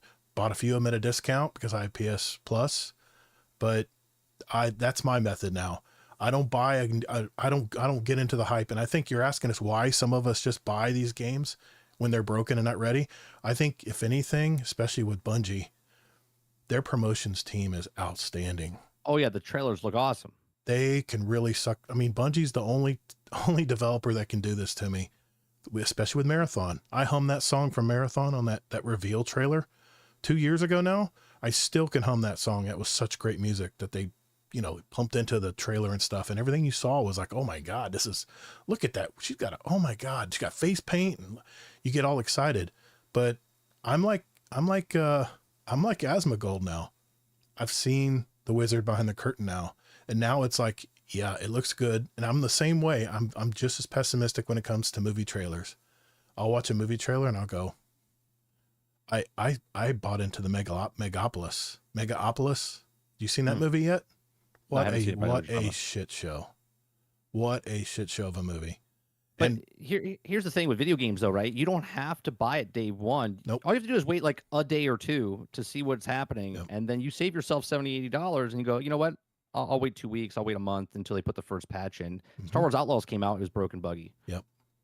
But they only charge $18 for their service. So, Yeah. So to answer more fully, I've never been burned yet. I do a little bit more of a cost benefit analysis. Like, I'm not just going to buy Battlefield like out of the blue like GATR did, but Star Wars Outlaws is one of the games I was excited for. So on day one, I was getting it no matter what. And I wasn't burnt, even though it had bugs in it. I had a lot of enjoyment and fun from it. I remember you talking about that in your show. Yeah, remember that, Kingsley. Yeah. I also enjoyed it, just to let you know, but it was, to me, it needed another eight months to be baked in the oven. Yeah, I'm not going to wait if a game's out and I like it. So sorry, I'm going to have it, play it, and have Well, fun. that brings up a good point. Jimmy Rayner put this in chat. A lot of people have been really dog pounding on the new Veilguard game. How do we know if it's a good game or not? Because it seems like there's so many different views of this game. I mean, Skill Up shit all over it. Said he hated it. Worst game ever. Not everyone. No, that's what I'm saying. That's what I'm saying. Yeah. I lost a lot of respect for Skill Up on that Veilguard review. I really did. I don't value his reviews as much. I mean, I'm not a Dragon Age guy anyway, but I'm not a fan of BioWare, but like I said, I've heard so many differing opinions that I'm a little confused whether I should play this game or not. Well, for that game specifically, there was a couple of people that talked, constructive criticism. They didn't bring up the whole, ordeal that was happening with Skill Up and also Matty Plays. But all of a sudden now people that gave it a high score are now coming out with other articles and then starting to criticize the game for what it is after the fact, which is a little weird as well. So it makes you look like, did they shill for the game or whatnot? And you could, I say the smell test, obviously, but obviously it's a video game. You have to see it with your eyes and play it. Like, nothing's wrong with Veilguard as far as running wise. It runs really well. People were saying it runs smooth and everything, and that's not the problem with that game. But they were complaining about that game was that the writing was bad, and it didn't feel like Dragon Age, and that's what people's most complaints was. But the mass media or the small minority media talks about the other thing, that was in the game, and that's what overshadows everything else about the game. I'm wondering, because of this Veilguard situation, if the mainstream gaming media has lost a little credibility. Well, of course they have. It seems like everyone's taken a hit. A long time ago. Think so? Okay. Oh yeah. For me, I'm like Kingsley. If I enjoy the game, I'm gonna play it. I'm gonna buy it. I don't give a shit what the critics say. It's the same thing with movies. If I want to see the movie, I'm gonna go see it. Yeah. If I enjoyed it, that's all that matters. That is. I don't give a shit what anybody else thinks. Yeah. So. Yeah, I like I said, I lost a lot of respect for Skill Up with his initial review of Veilguard. I have the game. I've enjoyed every minute I've played of it. Yes, some of the writing is not great with the words that the people use and the way they respond to stuff. But gameplay wise, I'm enjoying the living hell out of the game. So that's good to hear. And reviews for me too. I'll take that as a small equation. I mean, yeah, you got to definitely it's very small. Yeah. If like Metacritic has it an 82%, and then that'll add like 10% into my idea of like what I think of it, and then I'll watch some streamers or if it's a game I'm not sure about. I don't buy every game on day one. Only certain ones that I'm really excited about. And then otherwise I'll look at the reviews and stuff. But as part of it, and then I'll talk to friends and stuff. What about like Cyberpunk 2077 when it came out, right? Obviously, I bought it when it came out. Yeah, but it was literally broke, right? I had none of the. No, I understand that. Yeah. But if your neighbor's house is on fire, but your house is not on fire, you're like, well, I'm okay, so it's okay. But their house is on fire, right? You know what I'm saying? Like, so that game was literally broke, buggy, and they apologized because they knew it was that bad, and yet. What a comeback. It took 3 years. Right. Yeah. It took 3 years. No Man's Sky. Same thing. Yes. What a comeback. That game was dead in the water. That game was. Now it's one of the best games. It's one of the best games. Yeah. 30. I know you loved that game when it first came out. Yeah. And you know what? I put 200 hours into it. And it was terrible. I watched one video on YouTube showing everything that they've done to improve this game without charging a dime. And I bought it. I said, I have to support this studio. Yeah.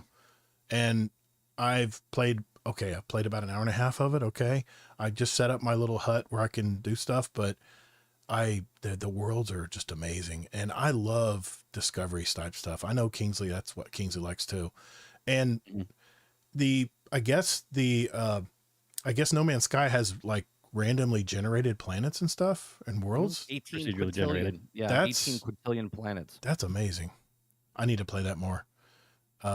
The problem is too many games, not enough time. It's just like your brother says all the time. Too many games, not enough time. Yeah. But that'll be my topic later. I'll wait to comment on that. But I tell you what, as a developer, it's got to be really tough for developers today because we have more information than ever when it comes to, remember the old days? I know you guys do. You get a console and you see a commercial on Saturday morning cartoons about the new Pac-Man game from Atari. And you don't even think twice. You're standing in line at Sears to pick this dang game up. Yeah, Nintendo Power. I saw the 2 pictures of like bases loaded with the 2 paragraphs, and I was like, "This game looks amazing," right? And then I would pick it up. But how things have changed. How things have changed. Yeah. I mean, we have more photorealistic gaming out there now, and we are more critical than ever about every little thing in that game. And it just also think about it. When the movie Game Jar came out, there was no social media. It's really changed things. There was just word of mouth. So if the game sucked, yeah. you told your friend that it sucked, and they're like, "All right, I'm not gonna pick it up." Exactly. There was no social media. There was, everybody giving their opinion, because they have 20 million different platforms to give it on. It's a big difference. So yeah. Well, like I said, I know when you wanted to bring this up, I was already gonna say 30. I don't pre-order games anymore, man. And I don't, other than Destiny, because Destiny's earned it. I've played for 10 years on this game, and I support the studio. And I think there was MC Squared even said there were 2 game studios that he supports without fail. And until they fail me, I'll continue to pre-order games. But that's it, because no one else has earned it. When you pre-order a game though, and it comes out broken, buggy like Cyberpunk did, right, or Battlefield or any of the other games that came out, that signals to if you put your hand on a stove, it signals to the brain, hey, my hand's on fire. You know what I mean, type of thing. It signals to the company that, hey, it doesn't matter if it's good or not. Right. We just made all our money back, so that sends a signal. It doesn't really matter if it's fixed or working day one. I get games are supposed to come out. It's fucking hard to make a video game. It's hard to make a film. It's hard to make a lot of stuff. Right. But to ask for the money that they're asking and then to fix it 18 months later, that's where it gets me. I'm like, I'll just wait a week. I'll wait a month just to see what people say about it first, instead of everyone going out and buying it and then bitching about it. You know what I mean? Hey, 30. I still want my 2.5 hours back from Megapolis. I still want that time back. I've never been so close to walking out. I felt like I was having an acid trip on that movie. And my wife looked at each other like, why are we still sitting here? This is ridiculous. Because you paid for it. No, I even got it for free. AMC stubs. I mean, okay, I paid for it for free. But if you adjust for all the movies I saw that month, I maybe paid $3 for it. Okay. So, but still, I got your money's worth. You're thinking, yeah. I'm thinking, okay, we gotta see if this gets any better. I mean, there's been some really bad movies out there. I mean, where's one movie that was like a serious art movie we saw last year? I can't remember the name of it because I've already forgotten it, but something explodes at the end and it's a very serious moment. My wife and I bust out laughing in the theater, and people were just looking at us like, what the hell? We had I think we had a whole art class behind us at the time or something. We just started busting out laughing. Like, what a piece of shit. What a piece of shit movie.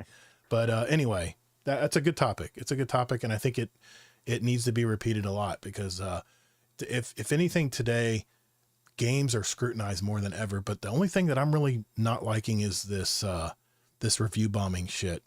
I don't like that on some of these games. If there's someone who doesn't agree with a gaming studio because of something else other than the game being good, that gets to me. I want to know if the game's good or it isn't. Well, that works both ways though, right? Yes. See, the media doesn't tell you that people prop it up as well because people talk crap about it, right? So what I say on my stream is, if there's 9s and 10s, I throw those out, and I take the 0s and 1s and throw those out. And then you just look at the middle ground, right? It's like what Kingsley said earlier, right? He said that you got to look at what, people's opinions, what you like or whatnot. So So for every 1 or 0, there's always going to be that 9 or 10 because they have a 1 and 0, and vice versa. So you got to look at the middle ground of the 8s, the 7s, the 6s, and then if you look at reviews, lots of people don't look at reviews. No. They just look at the score, right? And they go to 7GN and they see it got a 7, and they're like, all right, it's got a 7. So then they're good with it. I'll tell you the way my wife and I decide to go see a movie. We'll go to Rotten Tomatoes, or built into the AMC app. Sometimes they have a system too, but we will toss out the 1s because those are people who just hated it on the premise. For whatever reason. We'll get rid of the 9. We'll get rid of the perfect 5-star movies because that's probably AI. Yep. And we will go to the 3.5-star movies where people write a freaking essay about what they didn't like about the movie. They write a paragraph to tell you what. That's me. That's the people I'm going to listen to. So I think that's what people need to do when they're looking at reviews, if they're going to, is find someone that's like you, thinks the way you do. And like I said, just like you said, I'll go to the 3.5 stars. That thought it was a good movie, but watch out for this, So the way I personally do video games is, if I don't care about graphics really. Graphics to me it's about gameplay and story for me. So if I look at a game and the gameplay is good or the story is good, like decent, I'll be like, all right, I'll play it, right? If it's bad, I'm like, I'll skip this one. I'll pick it up on sale or whatnot. I just don't blindly just pick up everything because it is what it is, right? So a great thing now is Game Pass, right? Game Pass, because you don't have to pay a day, you're paying $20 instead of paying $80 or $70. So you get to try a lot of things out. It's that demo disc. Yep. That's in the back of the magazine back in the day. You know what I mean? And you said this on your show the other night too. It said every game should have a demo. I know. I'm with PS. Every game. I'm with the PS Plus. Every game should. I'm with PS Plus offers that. They offer you a demo on every game they put out on their console, which is great. But I'm paying for that. Sure. So. Well, you would have to pay for it anyway if it was in the back of that magazine. It's true. Right? It's true. You got to pay $5 for that magazine. But you get free demos, which I thought was ironic. I said, shouldn't every game just have a demo? Why should I have to pay for a demo? It's part of the general umbrella of services, 100-something a year, but still, I just kind of shook my head at that. I'm like, well, shouldn't games have demos anyway? If anyone wants to try them, but anyway, we got to keep moving. We got a lot to talk about tonight. Thank you, 30. Appreciate it, man. Let's get on to our next topic. Be right back. You ready, RNG? You can skip my topic if you want to and go on to yours. No, man. No. I got yours is he's talking about the crew you guys talked about last night. This is important, man. This is an important topic. Is the fight going on yet? No. Fight's not going on. It's still women, right? Yeah, no, they're doing the promos. It's getting ready to start. Okay. All right. Well, let's get to it then. All right. Here we go. 3, 2. RNG, you're up, man. I like your topic tonight. So what do you got? So Ubisoft, with all their issues with Assassin's Creed and everything, are now being sued over the game The Crew. They're comparing they shut down the server for The Crew game, and it's being compared to a bumperless pinball machine, is what this article says. Says, like, imagine you buy a pinball machine years later, you enter your den to go play it, only to discover that all the paddles are missing, the pinball and bumpers are gone, and the monitor that proudly displayed your unassailable high score is removed. So, 2 people in California, 2 players of The Crew, are suing Ubisoft in a proposed class action lawsuit over shutting down the racing game servers, rendering it unplayable, because they pulled the old snippy on the Crew server wires back in March, effectively killing the online play. So it started disappearing from owners' Ubisoft connection libraries. In response, a YouTuber named Ross Scott started a Stop Killing Games initiative petition, and it got to Ubisoft, and I love this line. It says, Ubisoft, perhaps rightly terrified of a protracted skirmish with a man who owns 2 first names, confirmed an offline mode in September for sequels, but just for The Crew 2 and The Crew Motorfest. It's still the game they actually cut off itself remains unplayable. And The Crew, they first announced that the server, when they shut down the server, this game came out in 2011. I mean, I know it's a 10-year-old game, but the lawsuit itself goes above the pinball illusion and runs with it, saying that it's chillingly paddle deprived through experiment is exactly what happened when the game servers are shut down. Both plaintiffs own physical copies of the game, so they own discs. This isn't, hey, I have a digital game of it. I have a disc and now I can't play it because you shut it down. Because Ubisoft before has shut down servers, but patched an offline mode like Assassin's Creed 2 and 3. They actually patched it to where people could still play the game. Yeah, so they're down the road. Yeah. So they're seeking monetary relief and damages for those impacted by the server shutdown in this class action lawsuit. So, I mean, it comes back to the whole thing, like you're saying, all these games we buy digitally, if they decide you take all these live action games, here we come back to the single player thing, and you take all these single player games that aren't live action, guess what? I can still play Veilguard when they, but if they shut down servers for Call of Duty or Fortnite, you're going to have a bunch of 15-year-olds crying to their mom that they can't play their game no more. So, I mean, yes, How this long game has the game been going? Huh? The game came How out in long? 2014, I believe, not 2011. I'm Oh, pretty okay. sure. It's still, it's almost a 10-year-old. It's It's a been out for 10-year. yeah, it's 11-year-old game. Yeah. And he has a Yeah. physical copy. Or 10-year Yeah. one. Yeah, that's what these Well, guys I are don't- saying. They have a I don't physical agree with copy. you, So but I'm just trying to think. Like, I get the concern, but like, you kind of have you got to to know expect it that, like, too. everything will shut Yeah. down at some point, right?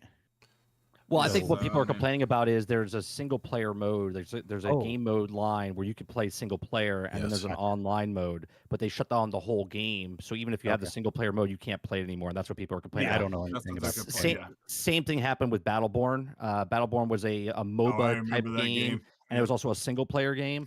It got shut down, and now it's a coaster. I use it for my drinks because you can't do anything with it. I was just saying last I've got a night. character from buying that game Do you? over on my thing. A little bitty character that came with the game. I'm going to put that on my background on future shows because my son bought that disc for me for Christmas. He was so proud of himself. He was really young when he bought It it. was a fun game. And it didn't last long enough. By the time I tried to play it, there was no way of playing it. It was literally a piece of plastic.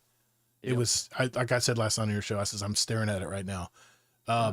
Here, this is important. This is really an important story. I know it sounds like a petty lawsuit, but this, as your brother said last night, 30, this could set a precedent.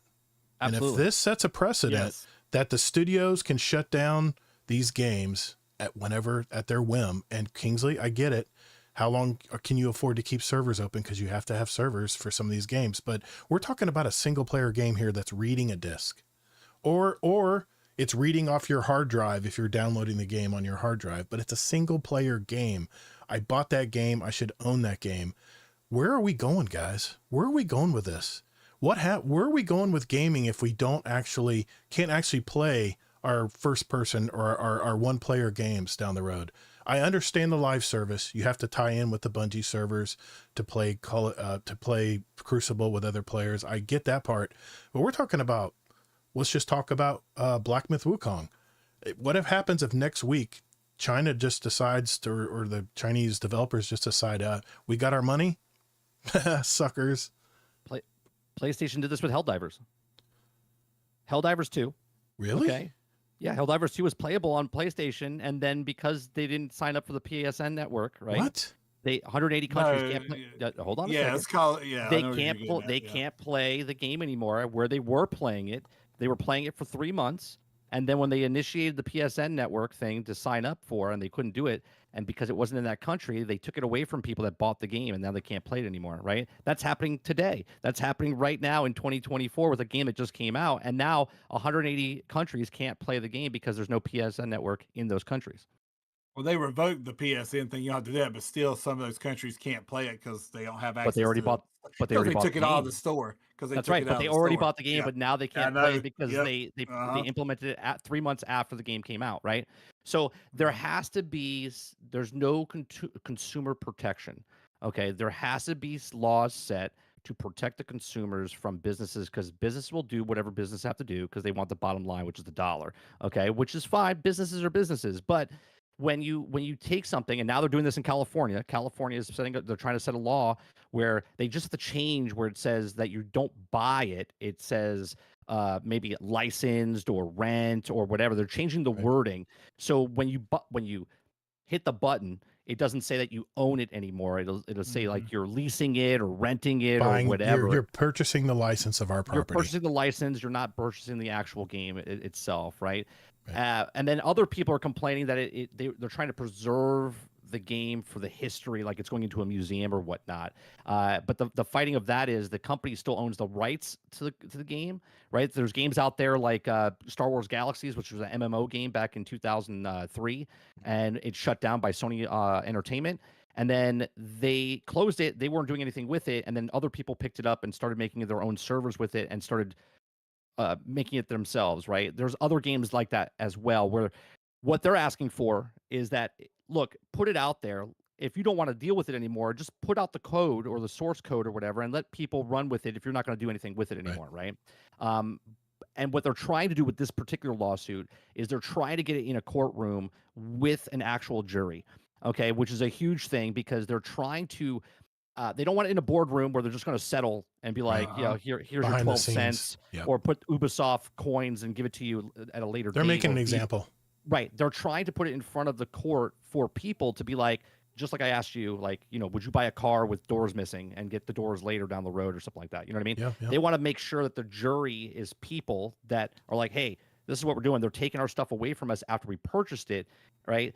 And at that case is, if I'm not buying it, should it be cheaper, right? Should it be like Ubisoft Plus or Game Pass, where you're only paying $20, where you don't own the game, you're just renting the game, or you pay $70 and you're paying more to own it, or do you pay more to rent it or lease? So just, you got to call your Congress people. You got to start saying things, because nothing will change if no one does anything, right? And this is what they're doing in Europe, where they're doing the crew, don't kill the crew and stuff like that. Right. So right. it has to go through to protect consumers. And if they get away with this, it's just going to get worse and worse and worse and worse as it goes. And if it could get stopped and a court rules in these guys' favors, like you said, you got your baseline of other studios doing it. They can say, "Hey, look." Right. Yep. And people fought it.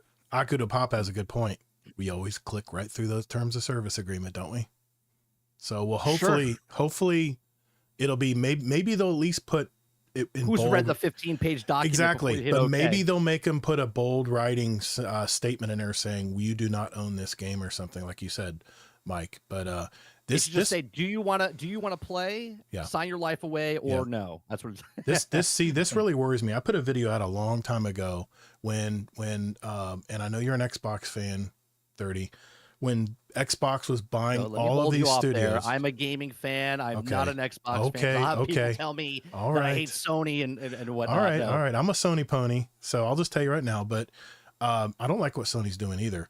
But the fact of the matter is, we're getting fewer and fewer independent studios, and we're getting fewer sources to get our games. And I'm telling you, I've been down this road before with all kinds of different industries that we've seen in my lifetime, where we don't have choice anymore. It's either you want to play, then you got to follow our rules. You got to pay your money, and we can turn it off whenever we desire to.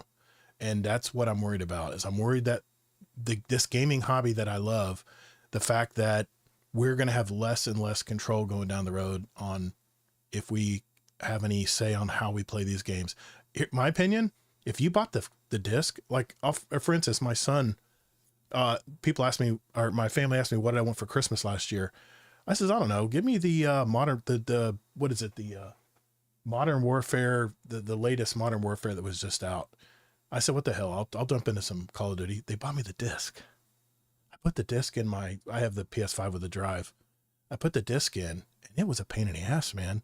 Every time I crank my PS5 up, it would auto start that damn disc. And I'm like, no, I don't want to play Call of Duty right now. It would pop up on my screen, and not to mention the disc didn't do crap.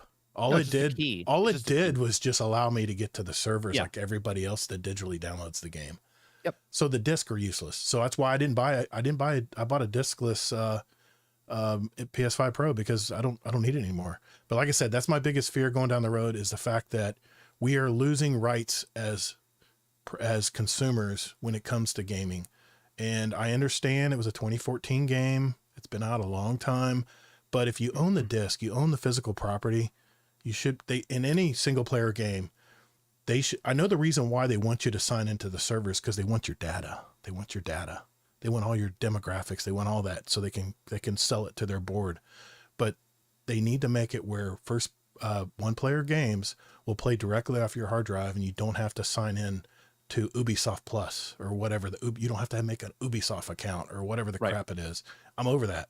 I have to do that on Call of Duty now. I own the game, but yet I still have to create a Call of Duty account. I got to go through all the rigmarole of setting that up, and it's just a pain in the ass. So, because you have to create that account, because like when they do the stuff on Twitch, where if you watch for 4 hours, you get stuff, it's got to have an account tied to it. Okay. To so if I want the drops, stuff you're getting. So I want the drops, then I got to play their rules. I get it. But like I said, I put out a video about this a long time ago. I was really worried where gaming was going. The fact that there's less smaller studios making creative games. And don't worry, because Audi and BMW are doing the same thing with cars, right? We're going to have tariffs on those anyway, so don't worry about it. If you start paying or stop paying for your monthly payment, they shut off the key so you can't start your car. Heated seats. There's no right. Where does it go? Where does it end? You got to start protecting consumer protection. And everything runs with chips. So as soon as whoever takes over Taiwan, we're going to be at their mercy. So sorry, that's very dark. Don't need to go there tonight. So, all right. Thank you, RNG. I'm watching. The fight hasn't started yet. It's just females coming down the runway there. So I think we're on the second you're last. watching behind. females. You're way behind. You're I way am. behind. That's over. I That refreshed match is it. over with. I refreshed it. That match is over with, dude. The match is getting ready to start. Okay. You're still Well, doing that's stuff, perfect because that means my topic's coming up, so everyone can watch the fight while I talk. All right, we'll be right back. That's what's gonna. I knew that was going to be the way it was going to be tonight. Everyone's gonna be watching the fight while I'm talking about my. Maybe I'll just try to get through it quick. No, you're fine. I'm not watching. They're just showing promotions of Paul's fights where he's knocked people out right now. They haven't walked to the ring Does yet. Paul only punch with his right hand? What's happening? That's what it looks like, yeah. Because you watch his left hand, he doesn't hit as hard as he does with his right. Oh, I didn't. I didn't fast forward. That's the problem. Yeah, you gotta hit live on the end. Yes. Look, if live's not red, you're behind. Oh, they're just getting ready to go out. Okay. All right, good. Yeah, let me get my intro in. Let me get my intro in real quick. Jesus. Calm down. All right. Well, after we just had that talk, I'm kind of having second thoughts about my topic, but here we go. We're going to do it anyway. All right, here we go. 3, 2. All right. That means it's down to me, my topic of the roundtable. And this was actually from a blog I read from Medium, and it was a very short and sweet blog, but it kind of made me think about gaming in general. And the topic of my discussion is why I don't regret spending money on video games. I know this sounds like more like a statement, but I need to explain why I feel this way. First, the obvious reason is that a video game for the full price of $60, $70, $100 is certainly more expensive than a book or renting an entire TV series on Prime. But if that game is fun to play and not buggy and unfinished, like 30 mentioned earlier, I know I got burned on 2042. I already talked about that. Then the hours of gameplay are merely pennies on the dollar if you compare the entertainment value and think about all the interaction with the game as well. I mean, a game is not just a bunch of cutscenes, but you have to use your brain to maneuver through puzzles or sharpen your focus on a target, like with first-person shooter games, or even plan ahead and strategize with like real-time strategy games, or even setting myself up for that 50-round solo zombie session that I want to do. You're fully interacting with a video game versus just sitting there passively watching something on a screen like a TV sitcom or even a movie or a Mike Tyson fight. I don't need to reiterate, the cost of bringing a family to the movie these days for just a couple hours of entertainment. The second reason I never regret spending money on video games, and this pertains mainly to the single player games out there, is I can keep this game in my digital collection on whatever platform I'm using, whether it's my Steam library or my PS5 console. And with a click of a button, instantly I can access it and play wherever I left off last time.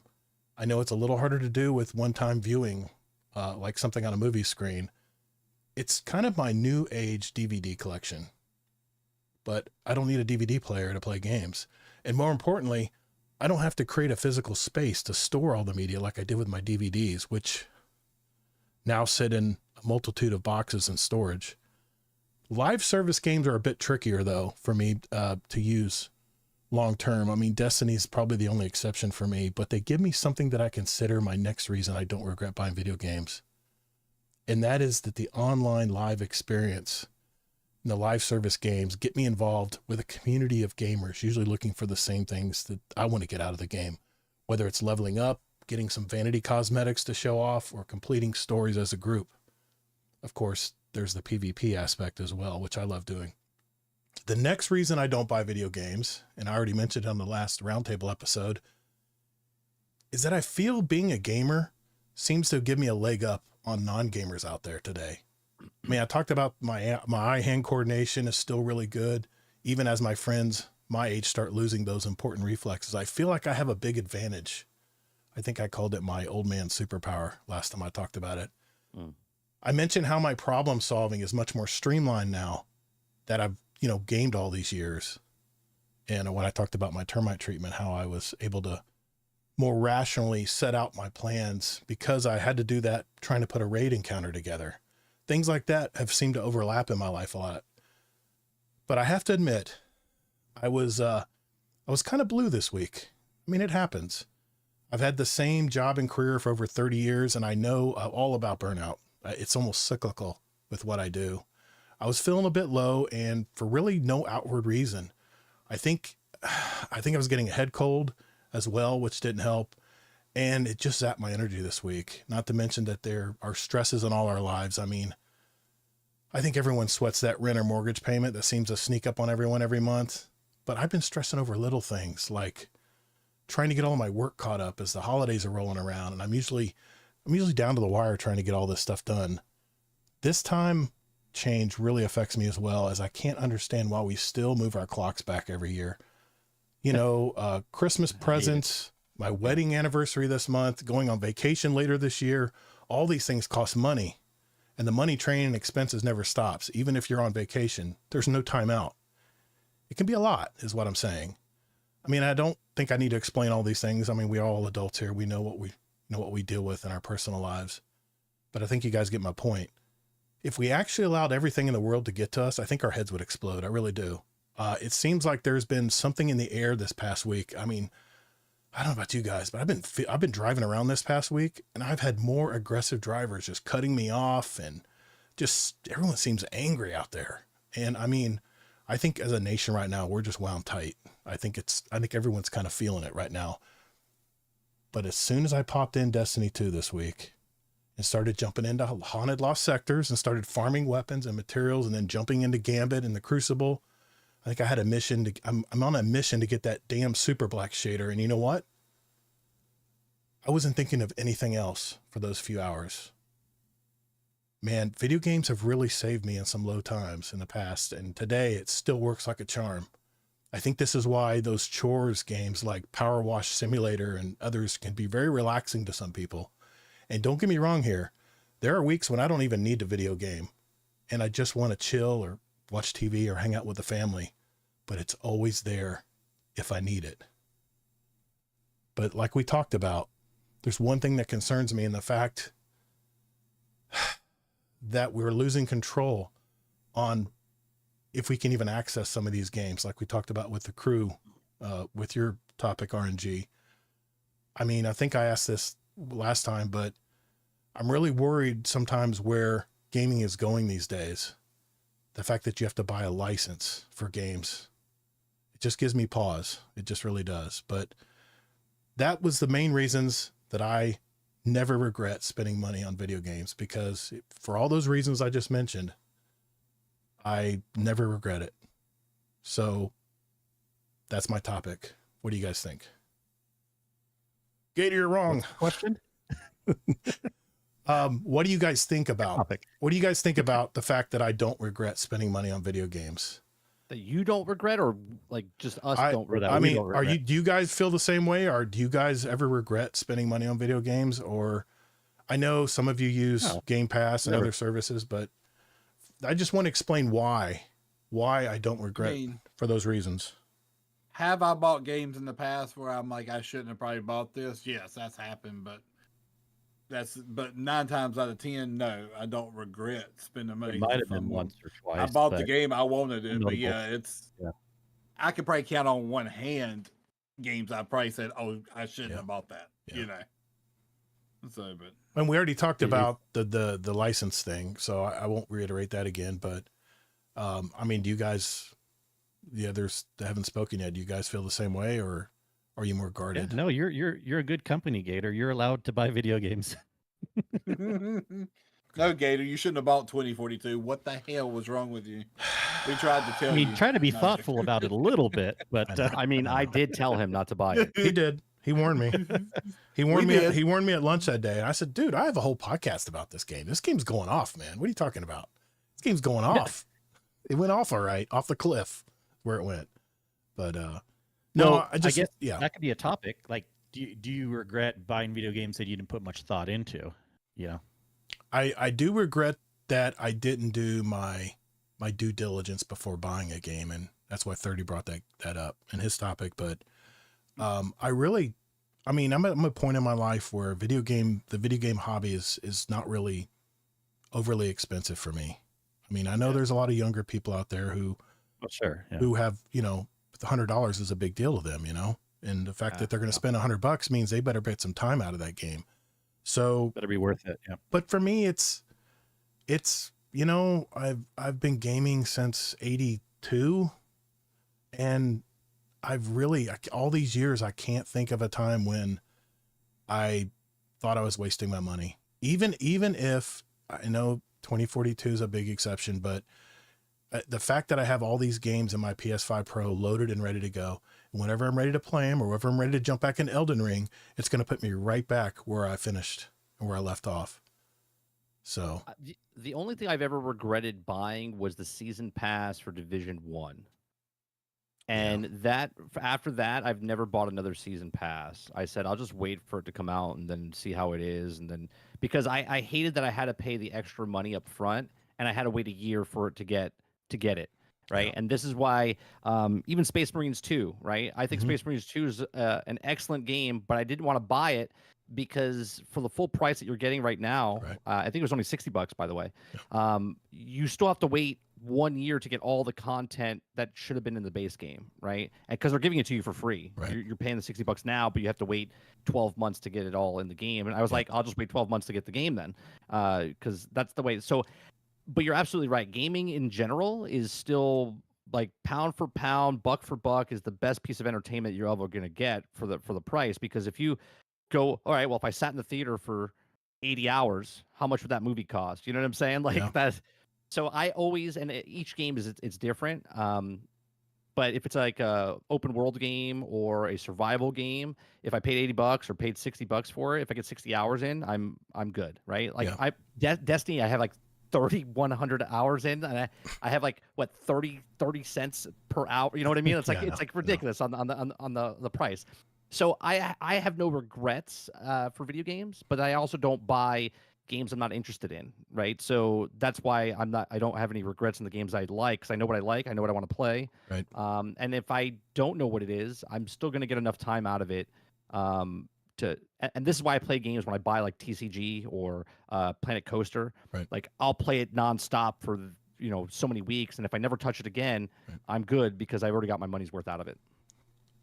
I guess 30, were you saying on that? I thought you said you almost like bought it a second time, or was that you had it on Games Pass and then you bought it? He bought it. Understand that. Planet Coaster 2. No, I bought it twice. I literally bought it. 50, awesome. It was $50 on console, and then I bought it again for $50 on. But why? On PC? Because you knew you were going to get your entertainment value out of it, right? Yeah, because I knew I already knew I liked it. I already owned Planet Coaster 1. I already owned City Skylines. I'm a fan of the company, so I know I'm going to get my money. Easier controls on PC too. Yeah, it was one right. Well.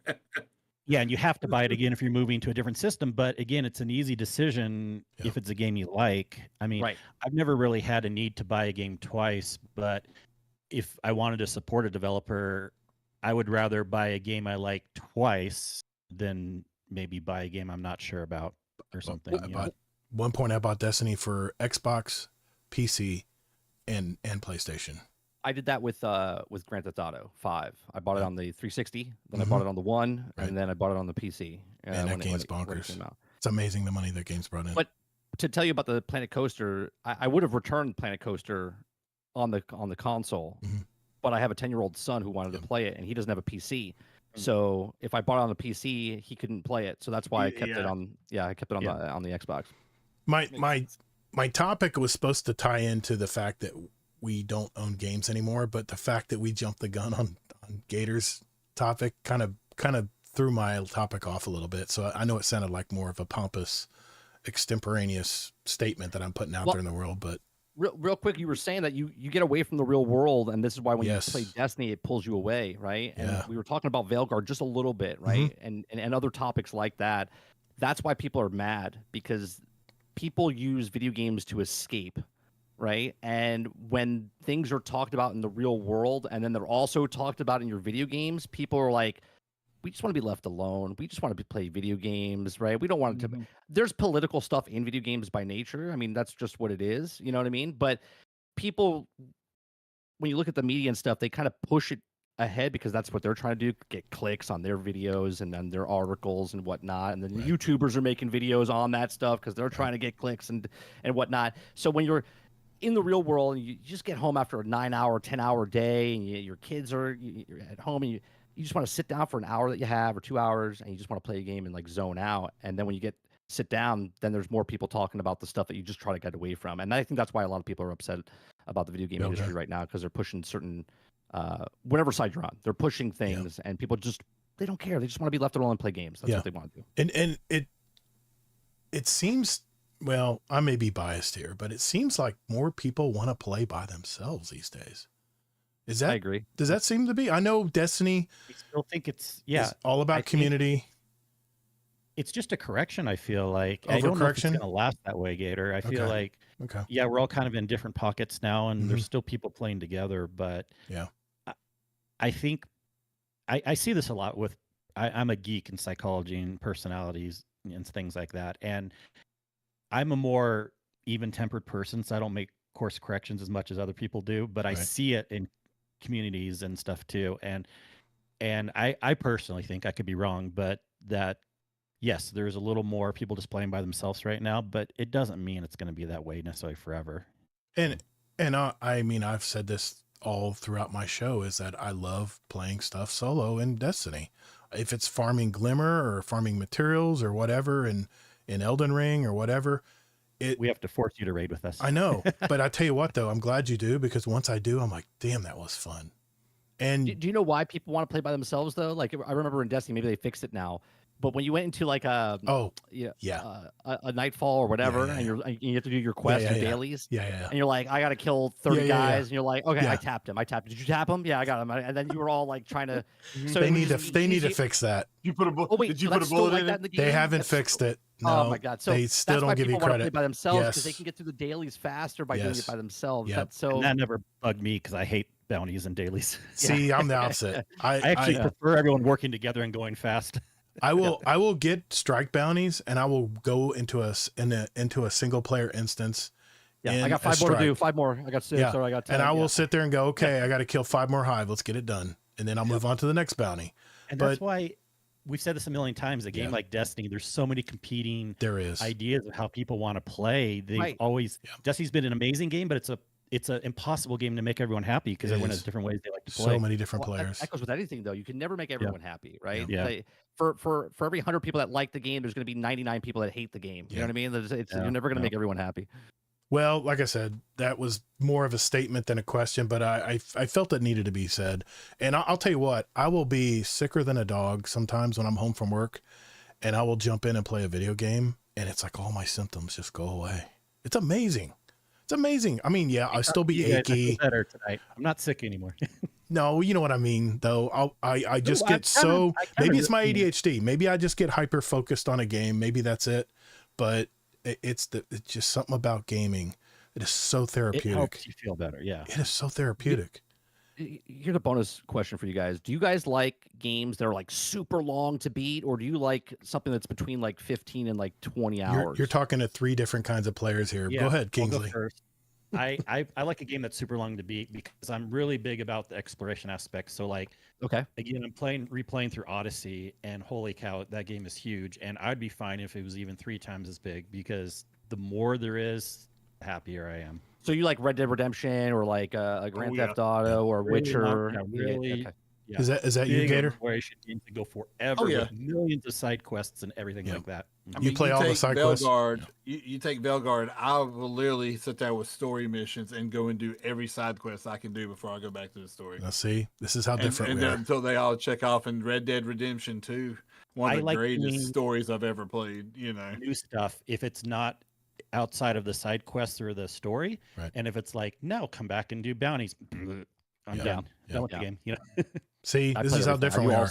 I do all side quests. See, and then I do you're the same. Yeah. See, for me, I mean, I love story. I love story, but it's like check the box, check the box, check the box. It's more structured. Yeah, I'm very structured when it plays the video games, and that's why I love bounties. I go to every nook and cranny and try to find everything. And I'll do that too. I did that on Starfield. I think it was at a space base on a random planet. And I think I spent 2 hours just looking at every box trying to find a good gun or something. I mean, I can be that way, but I'm always thinking, okay, what's this getting for me? I'm the kind of guy, when I play Destiny, I'm like, tell me what I need to do. Tell me where I need to go. Tell me how many people I need to shoot, and give me my damn gear. I'm like, give me the path. Give me the path to get it done, and I will just go through the path and get it done. I'll check that box like it's a super black shader right now. I got to play one haunted sector on expert, which is no big deal. I'll get that done.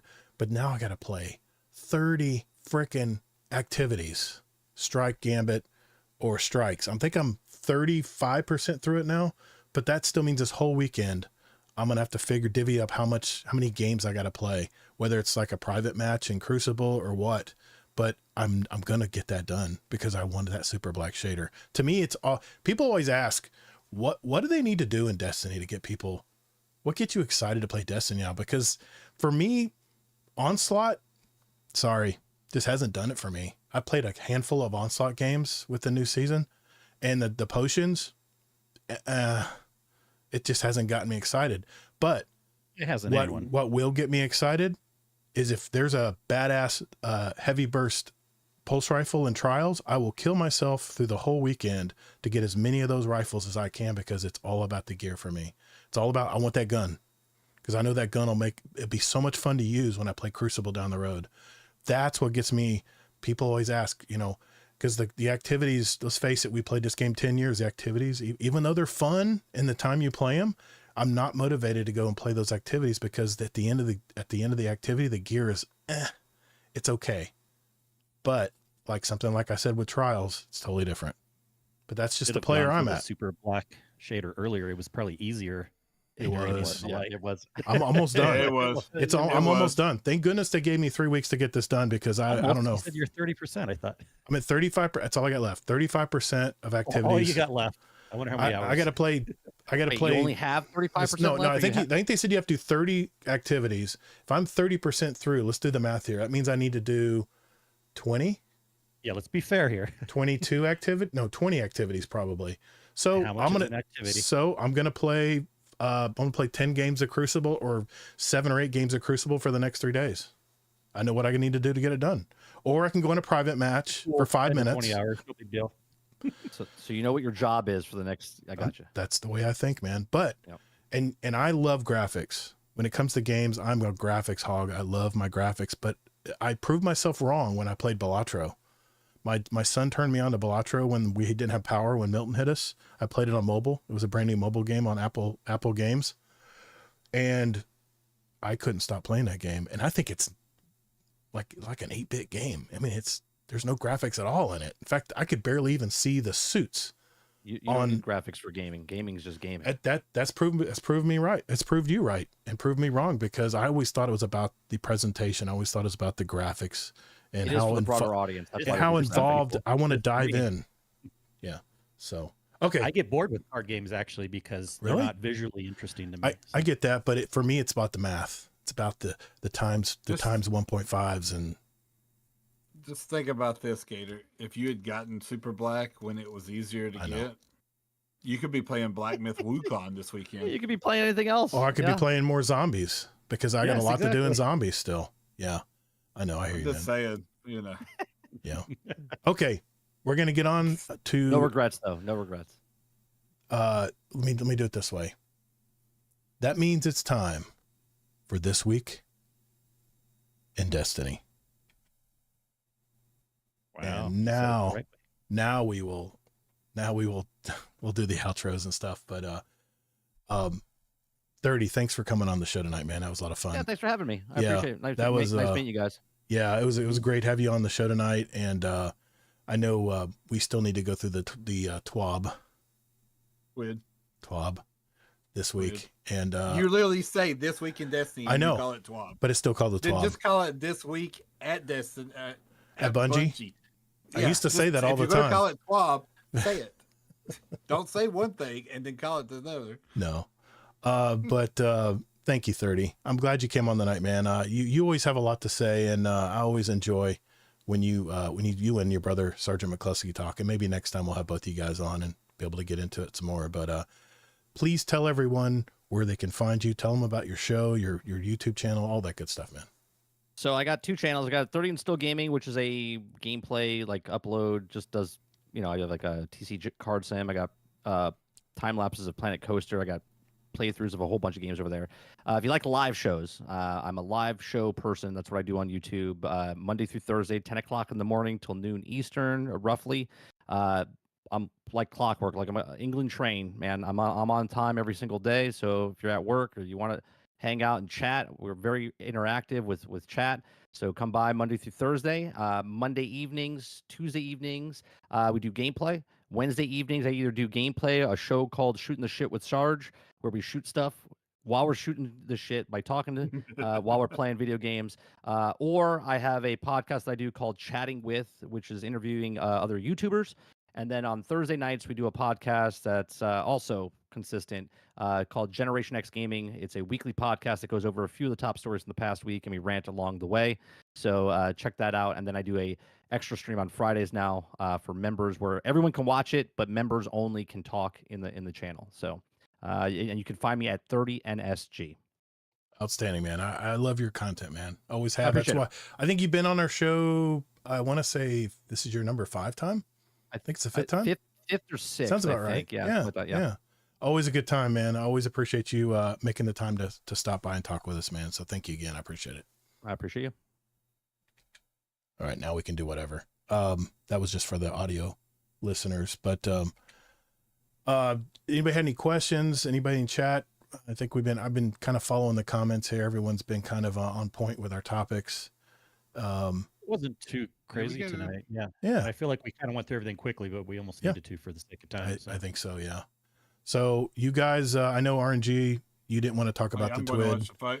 So 30, thanks, man. I appreciate it. I'm going to just I'm just going to reset the layout here, and me and Kingsley are going to stick around and go over the Act 2 TWAB here real quick. All right, chat. You guys have a good one. Thanks, guys. And I'll see you guys whenever I see you next time. Thank you, guys. All right. Later. Bye. Later, guys. All right. Give me a I'll second. definitely stick around. Thanks, I don't have as much interest in a lot of the PvP talk in it, but I'll No. what you say. That's fine. That's fine. Chad, if you don't mind, I do need to take my mandatory bathroom break. It's been 2 hours now, and I need to definitely go to the bathroom. So let's see. I will. Nope, I can wait to do that. We'll be back. We'll be back in Ooh, just I a look sec. like extra zoomed in on the. I can fix that. Hold on one maybe sec. because. Nah, it's because the windows are bigger. It's because the windows are bigger. Fine. You're okay with that? Care, but okay. But it's like clipping me a little bit if I move. But let me see. I don't care. No. I can fix it. Hold on. See, I think I can this do is. Yeah, this isn't being recorded. I mean, the chat will can even see be it. part of the video for YouTube. Chat can see release, it. Or? Yeah, it'll be in the video, but that's fine. Yeah, hold on one sec. I'll move you over. There we go. And I can try to center a little bit better here too. No, you're fine. Don't move. I got you. I got it. It just. Yeah, it's because the windows are bigger. That's fine. Yeah, that's fine. Here, I can do it this way. Well, shoot. No, I'm just adjusting your window. It apparently it's in the pre setup the way I had it. So I got you on the other side at least. Shit, sorry, dude. Yeah, you might want to center to your right a little bit, maybe. Oh, you are. That's right. Okay. Hold on. I'll fix it here. I'll fix it. Do.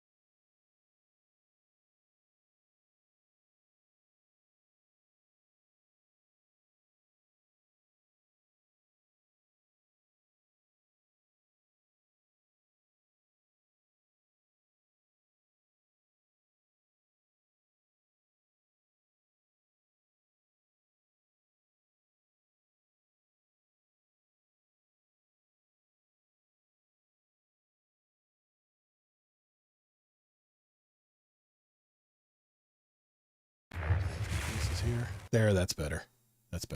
Good deal. Okay. Hold on. Now you're not muted. You're not muted now, Kingsley. And I know I'm a little behind the stream, but it's only showing me on YouTube now. No, nothing else. No, it'll come back. Oh, now it's showing. It's okay, delayed. It's delayed. It's there. Okay, cool. Yeah. Sorry, guys. Yeah. All right. I'll be back in a minute then too, if you're using the restroom. Yep. Okay. I'm gonna use the restroom real quick. All right. Yep. Okay. One sec, guys. Be right back. See if this works. There we go. That'll work.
All right. Sorry about that, chat. I had to go. I don't know how streamers do it. I swear to God, it's so rough, man. I see Esther Cross walk away. It's not a big deal. Yeah. I don't know how streamers do it. Sometimes I really don't. That's a tough job, man. All right. Take breaks. Yep. Exactly. Oh yeah. You should be able to hear Kingsley now. Okay. Yep. This will be short and sweet. We will go through this week in Destiny. Up here. Are you going to TLDR it, or are you going to read it? I'm going to kind of do a little both. I mean, there's some important information I want to go through here, and everything else we'll pretty much get through. No, Todd, no, I don't do piss buckets. Sorry, dude, can't do that. Yeah. Nope. No Laz or Uncle Scumdeath today. Nope. No. In fact, I'm wearing the later Guardian t-shirt tonight. This is the Guardian Downcast one. I know you can't see it very well, but next week it'll be really fun to talk about the new stuff. Yeah, exactly. New episode, next week, by the way, chat, next week it'll be just me and Kingsley. We'll be talking about Act 2, or how our experiences through Act 2 and all that good stuff. So, but we need to know what we're getting into with Act 2 next week. So we have a big, was this the last holy crap moment for you guys? Show or chat in the game where whatever you were doing or looking at in the game really blew away in a great way? Oh, what Blew was you the away. last Holy Grail? In Destiny? Is he talking to Destiny? I would assume so. It was Final Shape for me, man. Final Shape was my Yeah. last holy crap. When we had to face the witness in the incision, that was I can't believe this is happening. Moment. Yeah, that was probably similar for me too. Yeah. And then before that, probably like even just the first time doing the raid of Last Wish was pretty amazing. Yeah. But my but God. the ones that are like the most memorable are just starting the game and then doing Taken King campaign and everything there. It was like Right. definitely holy crap. There's a lot of cool stuff there. Yeah. Okay. Let's get into this week in Destiny. All right, here we go. Get a quick drink. Here we go. 3, 2. Okay, this week in Destiny for November 14th, 2024. They said this week in Destiny, we're getting ready for Act 2 of Revenant. Only a few more days until November 19th, which is tomorrow if you're listening to this in an audio podcast. What better way to prepare for these activities and story content than sharing some of the changes coming to roaming supers? I think it's me excited, but let's not spoil everything in the intro. They first talk about the Act 2 Revenant live stream, the developer live stream. Did you watch this, Kingsley? I did. I was a little preoccupied with some work stuff, but I watched it enough and really excited about what's to come. Of course, we'll talk about it more when we actually play it, but we know a reinvented Prison of Elders called Tomb of Elders is coming, and I'm so excited. Yeah, we were kind of I don't know if it leaked or what, but we kind of had that pre-information that it was going to be like a Prison of Elders type game, and it looks almost just like it. But for me, I was not impressed with the live stream. I don't know why. I'm looking forward to playing the what's it called, the Tomb of Elders. Tomb of Elders, yep. I like the bosses that they're bringing in. I'm probably gonna have a lot of fun with that. But they said it's going to reward you if you are built for it, if you set your builds up for it correctly. So I'm curious to see how that works, because I really love my prismatic warlock. It just kills everything. I love it. But yeah, I didn't like it as much as the last one. For some reason, I got really excited about the potions and stuff. But once I started playing the potion stuff, it was so much confusion at the first week doing that. But I think they really messed up when they released the story all at once. I know they're going to do that again, right, Kingsley? For Act 2? Oh yeah, through the rest of the whole Destiny year. I think that's a mistake, because if anything, I haven't been back to the old city in a while, because I did the story. I did all the steps of the story. It took me an hour and a half, and I pretty much did my normal activities that I do every week. And I'm loving, of course, I love the Halloween event, and that's been taking the bulk of my time, because it's time sensitive. Once it's gone, it's gone. And there's some really good weapons that you guys need to get if you haven't already.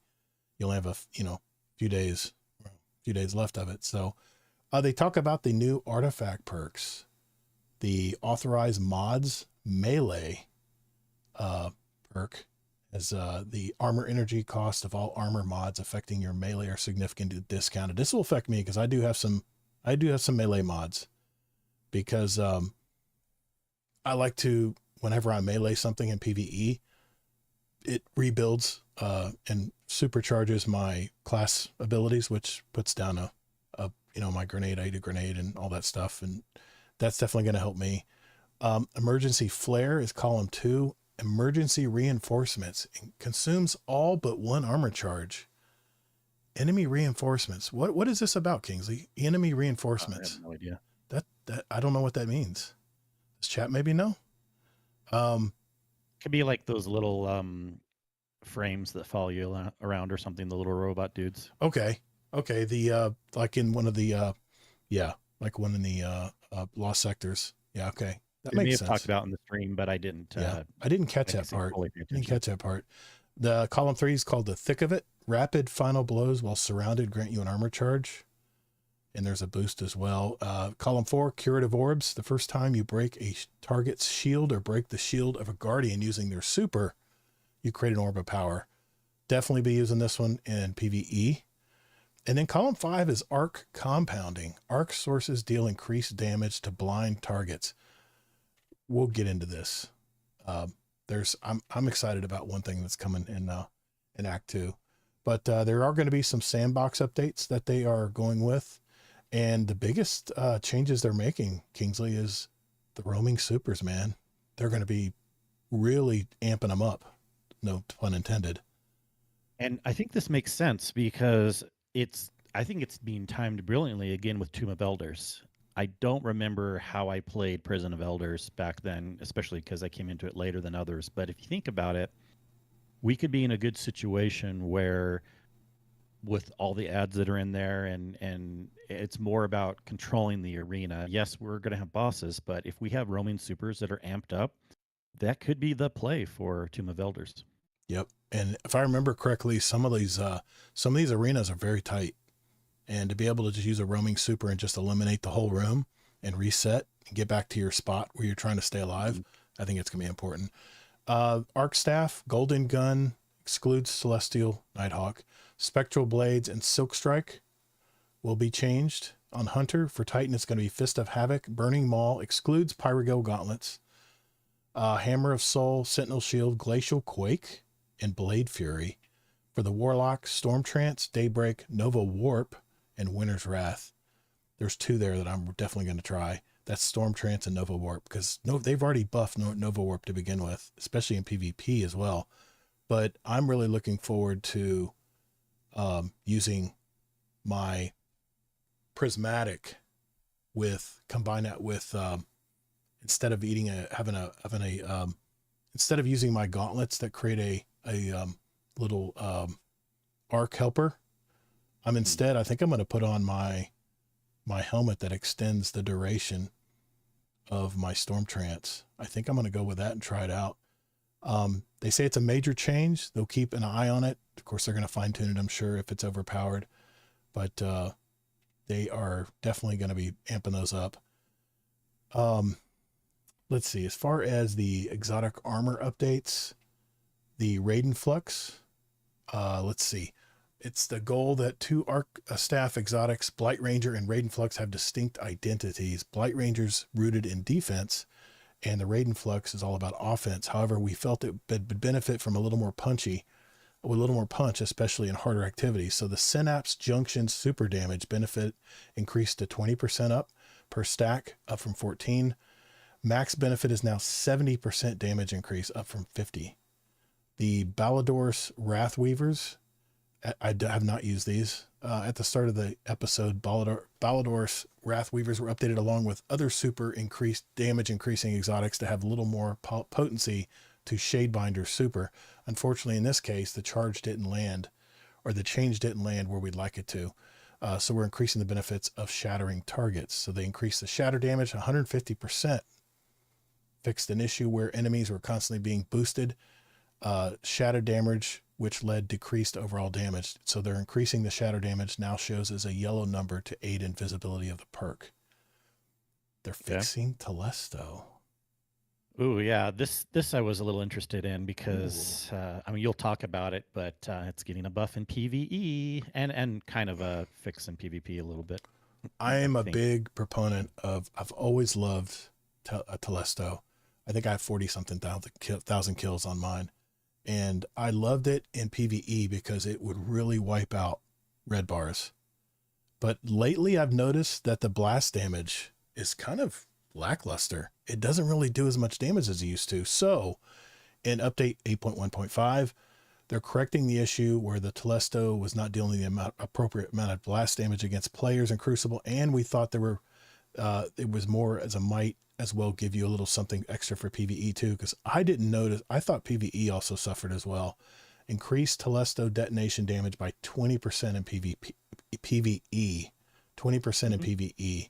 That's going to be big, and I love that. It's one of my favorite guns, and so I might be jumping into that. It really hasn't been.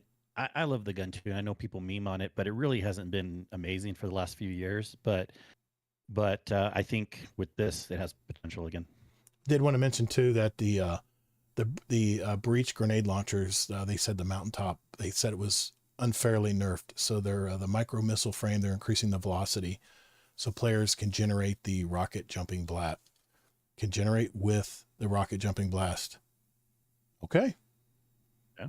Okay. I don't use it for that, but I know people have speed run stuff with that. Mm-hmm. Crucible Sandbox, the PvP Strike Team update. I'm going to briefly go over this. The higher tier players, they're owning people with Graviton Lance. I've experienced this. Elsie's rifle, still overpowered. The Bygones and the Rose. And more importantly with the Bygones, it's the high ground perk. So I'm kind of glad I didn't get that yet playing Gambit, because they're going to nerf that. It's going to be nerfed. So yeah, see, and back to our discussion we had, do you like that about Crucible? I feel like it's always they're changing guns, and do you get disappointed when they change things that often? I feel Crucible is like a chess game, and it feels like Bungie is changing the value of each of the pieces. And what you have to do is you just have to figure out what's the actual sequence, or what actually can you use together that works the best for you. I kind of like that challenge a little bit. I like trying to figure out what works for me, but I can't admit it is frustrating. I get real comfortable using Bygones or pulse rifles in the game, and the fact that they're going to give them a little bit of a nerf, I don't know. We'll have to see. This got me upset a little bit because I use Prismatic in the Crucible, and in a nutshell, they're saying it's too much. It's too much. It's too powerful. So they're giving all Prismatic subclasses a blanket 15% additional ability cooldown penalty inside Crucible. So that means more mods, right? More mods. Yeah. Yep, exactly. Jimmy's talking about they add new pieces to the chess game. Yeah, that's true. That's true too. But it is a game to me, and it's all about putting the pieces together that work for you. Storm's Edge. I don't know about you guys, but this super is really tough to defeat in PvP. So they're reducing the height of the damage impulse from 5 to 3.5 meters, 3.75 meters. They're reducing damage resistance against players from 53 to 45. That was the problem I had. I would almost kill him. I get him down to 20% health, and I would get obliterated. And I would just lay on this guy coming at me with it. So bolt on cast and during the spin attack. So moved from tier 3 to tier 1 super cooldown.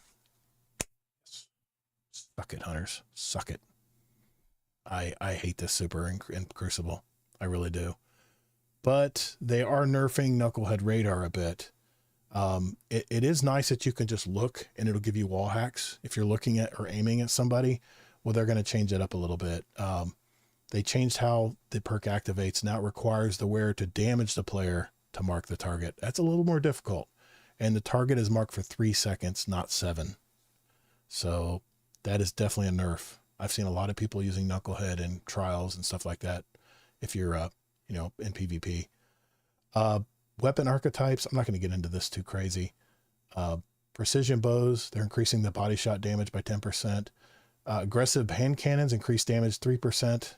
Igneous hammer, reduce stability, handling, and aim assist because everyone uses it that knows how to use it. Better Devils increase stability, handling, and aim assist by 3. Yesterday's question corrected an issue where Headseeker was not appropriately increasing critical hit damage after dealing a body shot. Machine guns. Yeah, they're going to nerf them a little bit in PvP.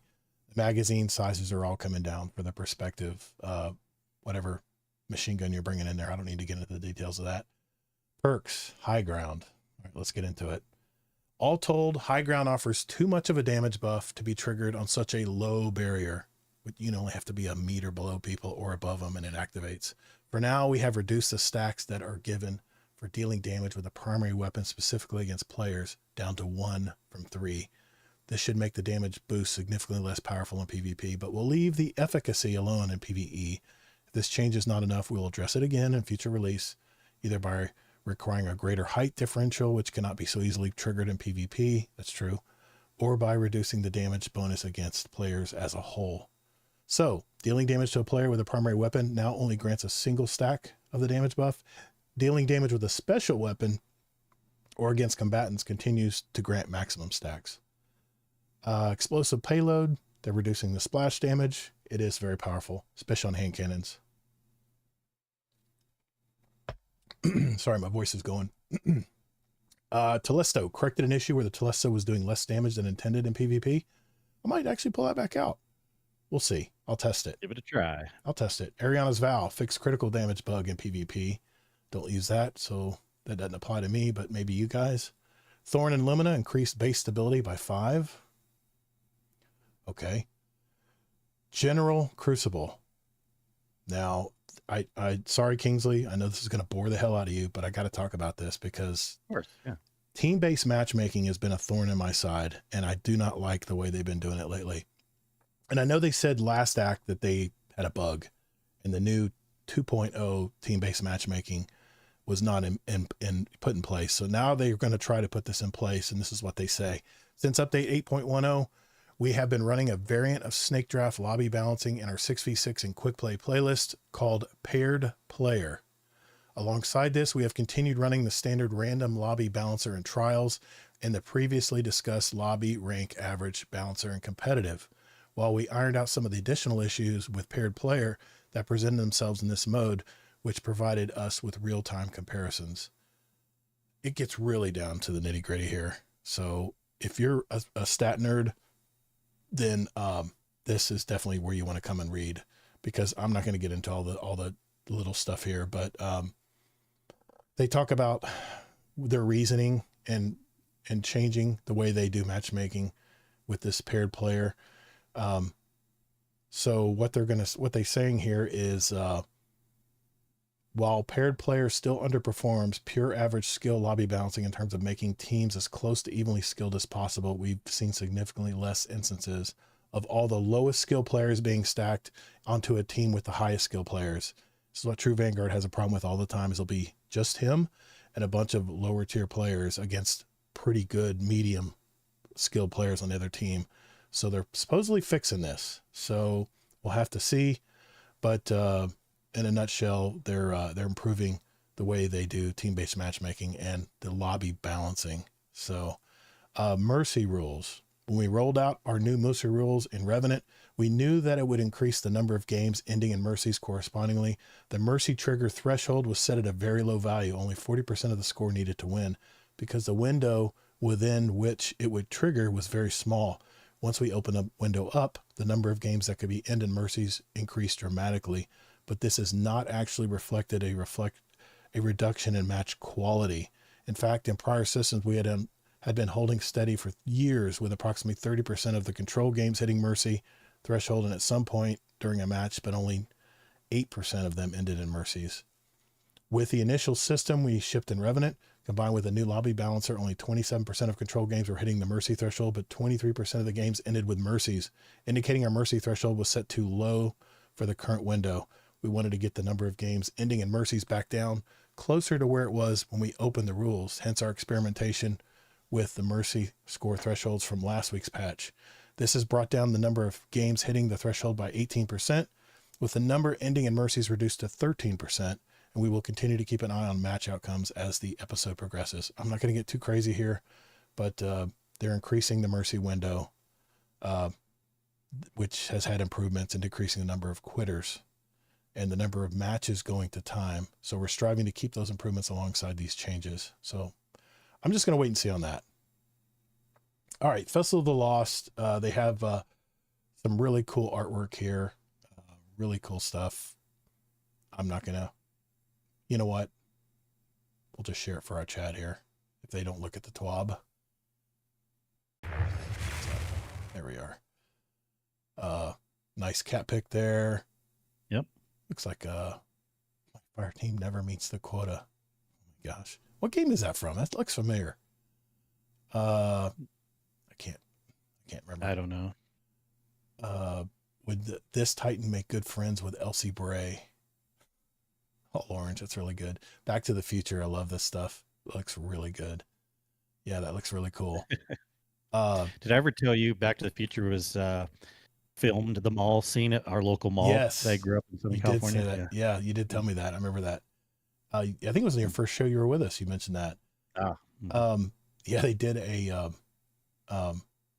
repeat of the the game coming out from Bungie, Marathon. They did a repeat of the trailer for Marathon. Looks really good. Pumpkin carving. I mean, we're kind of past Halloween. So, I mean, here it is. Real quick. Yep. Street Fighter X Destiny 2. What do you think of this, man? Did you see this? They're bringing Street Fighter themed Ghost. I mean, they gotta give us a little bit more than just a ghost. You hardly see ghosts anyways. That's true. I don't know how many people are going to care about this. Oh man, that does look pretty neat. But okay, that's. I mean, I know they had a Street Fighter. They had a Street Fighter. What was it? Emote that I'll definitely be getting. Where the two guys are fighting. That one looks better. Hologram. That one definitely looks better. Is it Bane? Who was it? It was anyway. It's been a while since I played Street Fighter. I'm talking a long time, man. Tell me about it. So, player support report, Kingsley. What's going on with player support report? Yeah. I do want to mention one quick thing, and we may have talked about this already, but it's still super important. If you're going for Icebreaker and the Catalyst is part of the quest that you get, do not complete the quest before you actually get Icebreaker, because right now there is a bug that you will complete the quest if you don't have Icebreaker, and the Triumph will auto-complete at the end, but then you won't be able to get the Catalyst. Oof. I'm sure they can fix that eventually, but you want to wait for that? Don't do it. If you do happen to get Icebreaker right now and you completed the quest, that sucks. You can't get the Catalyst, so you may want to wait on completing the quest. Good to know. Other than that, other stuff, shit's broken. Thank you, sir. Appreciate it. All right. Yeah, there's some more art. Sci-fi horror movie of the week. Really good. Before we leave, would you check the crazy video of a group of old school Guardians working together to get every single exotic from Destiny 1? Wow. GG, folks. Destiny 2 community team, thank you for communicating with us once again. I know we're coming up to the big break where you guys will be taking a break, talking with us and taking your holiday breaks, but we always thank you for communicating with your community. So thank you, Destiny 2 community team. I wanted to, before we close out here, Kingsley, I want to turn the question back on you. What is your favorite dessert and drink? Yeah, because I do believe I mentioned it at some point, but I'll see how I answer it right now. I know my answer was cheesecake, and that's still a big favorite, but it's a little boring to me right now. And what I may have also answered at some point, but this is a really big favorite of mine, Bananas Foster's. Ooh. You familiar with that? Yeah, I've had it once. Yeah. It's very good. And the legit way where they cook, the bananas in the brown sugar rum sauce, and they light it on fire, and then it kind of cooks down, and then you throw it over some ice cream or whatever. You should have like a crispy, like burnt edge on the top, I think. No, not necessarily for Bananas Foster. Okay. You just put a bunch of chopped up bananas in like a flambe, a kind of a cooking thing with brown sugar, butter, some rum actually, and cook it down, and then just pour it over some ice cream. It's like this really syrupy, sweet banana flavored thing. It's really good. And then for drinks, alcoholic, I would say also. Well, I was going to say rum, but it's probably more tequila these days. I'm a big tequila guy. I can even just sip it straight or whatever if it has a good flavor to it. I always prefer a hard drink over like beer. I don't mind beer, but to me, it's more of a waste of drinking because, the carbonation, it fills you up. Yeah. And unless it's like a really unique flavor, I don't want to waste my stomach space on beer. I hear you. So I'd rather just have something concentrated and stronger, like a hard liquor or whatever. For me, I mean, I've told everyone it's key lime pie. You go to a good restaurant, they've got to have a good key lime pie in Florida, or you're not really a restaurant in Florida. It'd be like clam chowder up in Boston, right? If you're a good restaurant in Boston, you better have some good clam chowder. Drink wise, alcoholic wise, I do love Dragon's Milk. It's my favorite. I like bourbon strap type beers. They're a lot darker, but they can kind of have a nice flavor to them. But I tell you what, lately I'm so dehydrated by the time I get home. I used to drink a beer at dinner, but it would sap my energy because that alcohol just dries you up.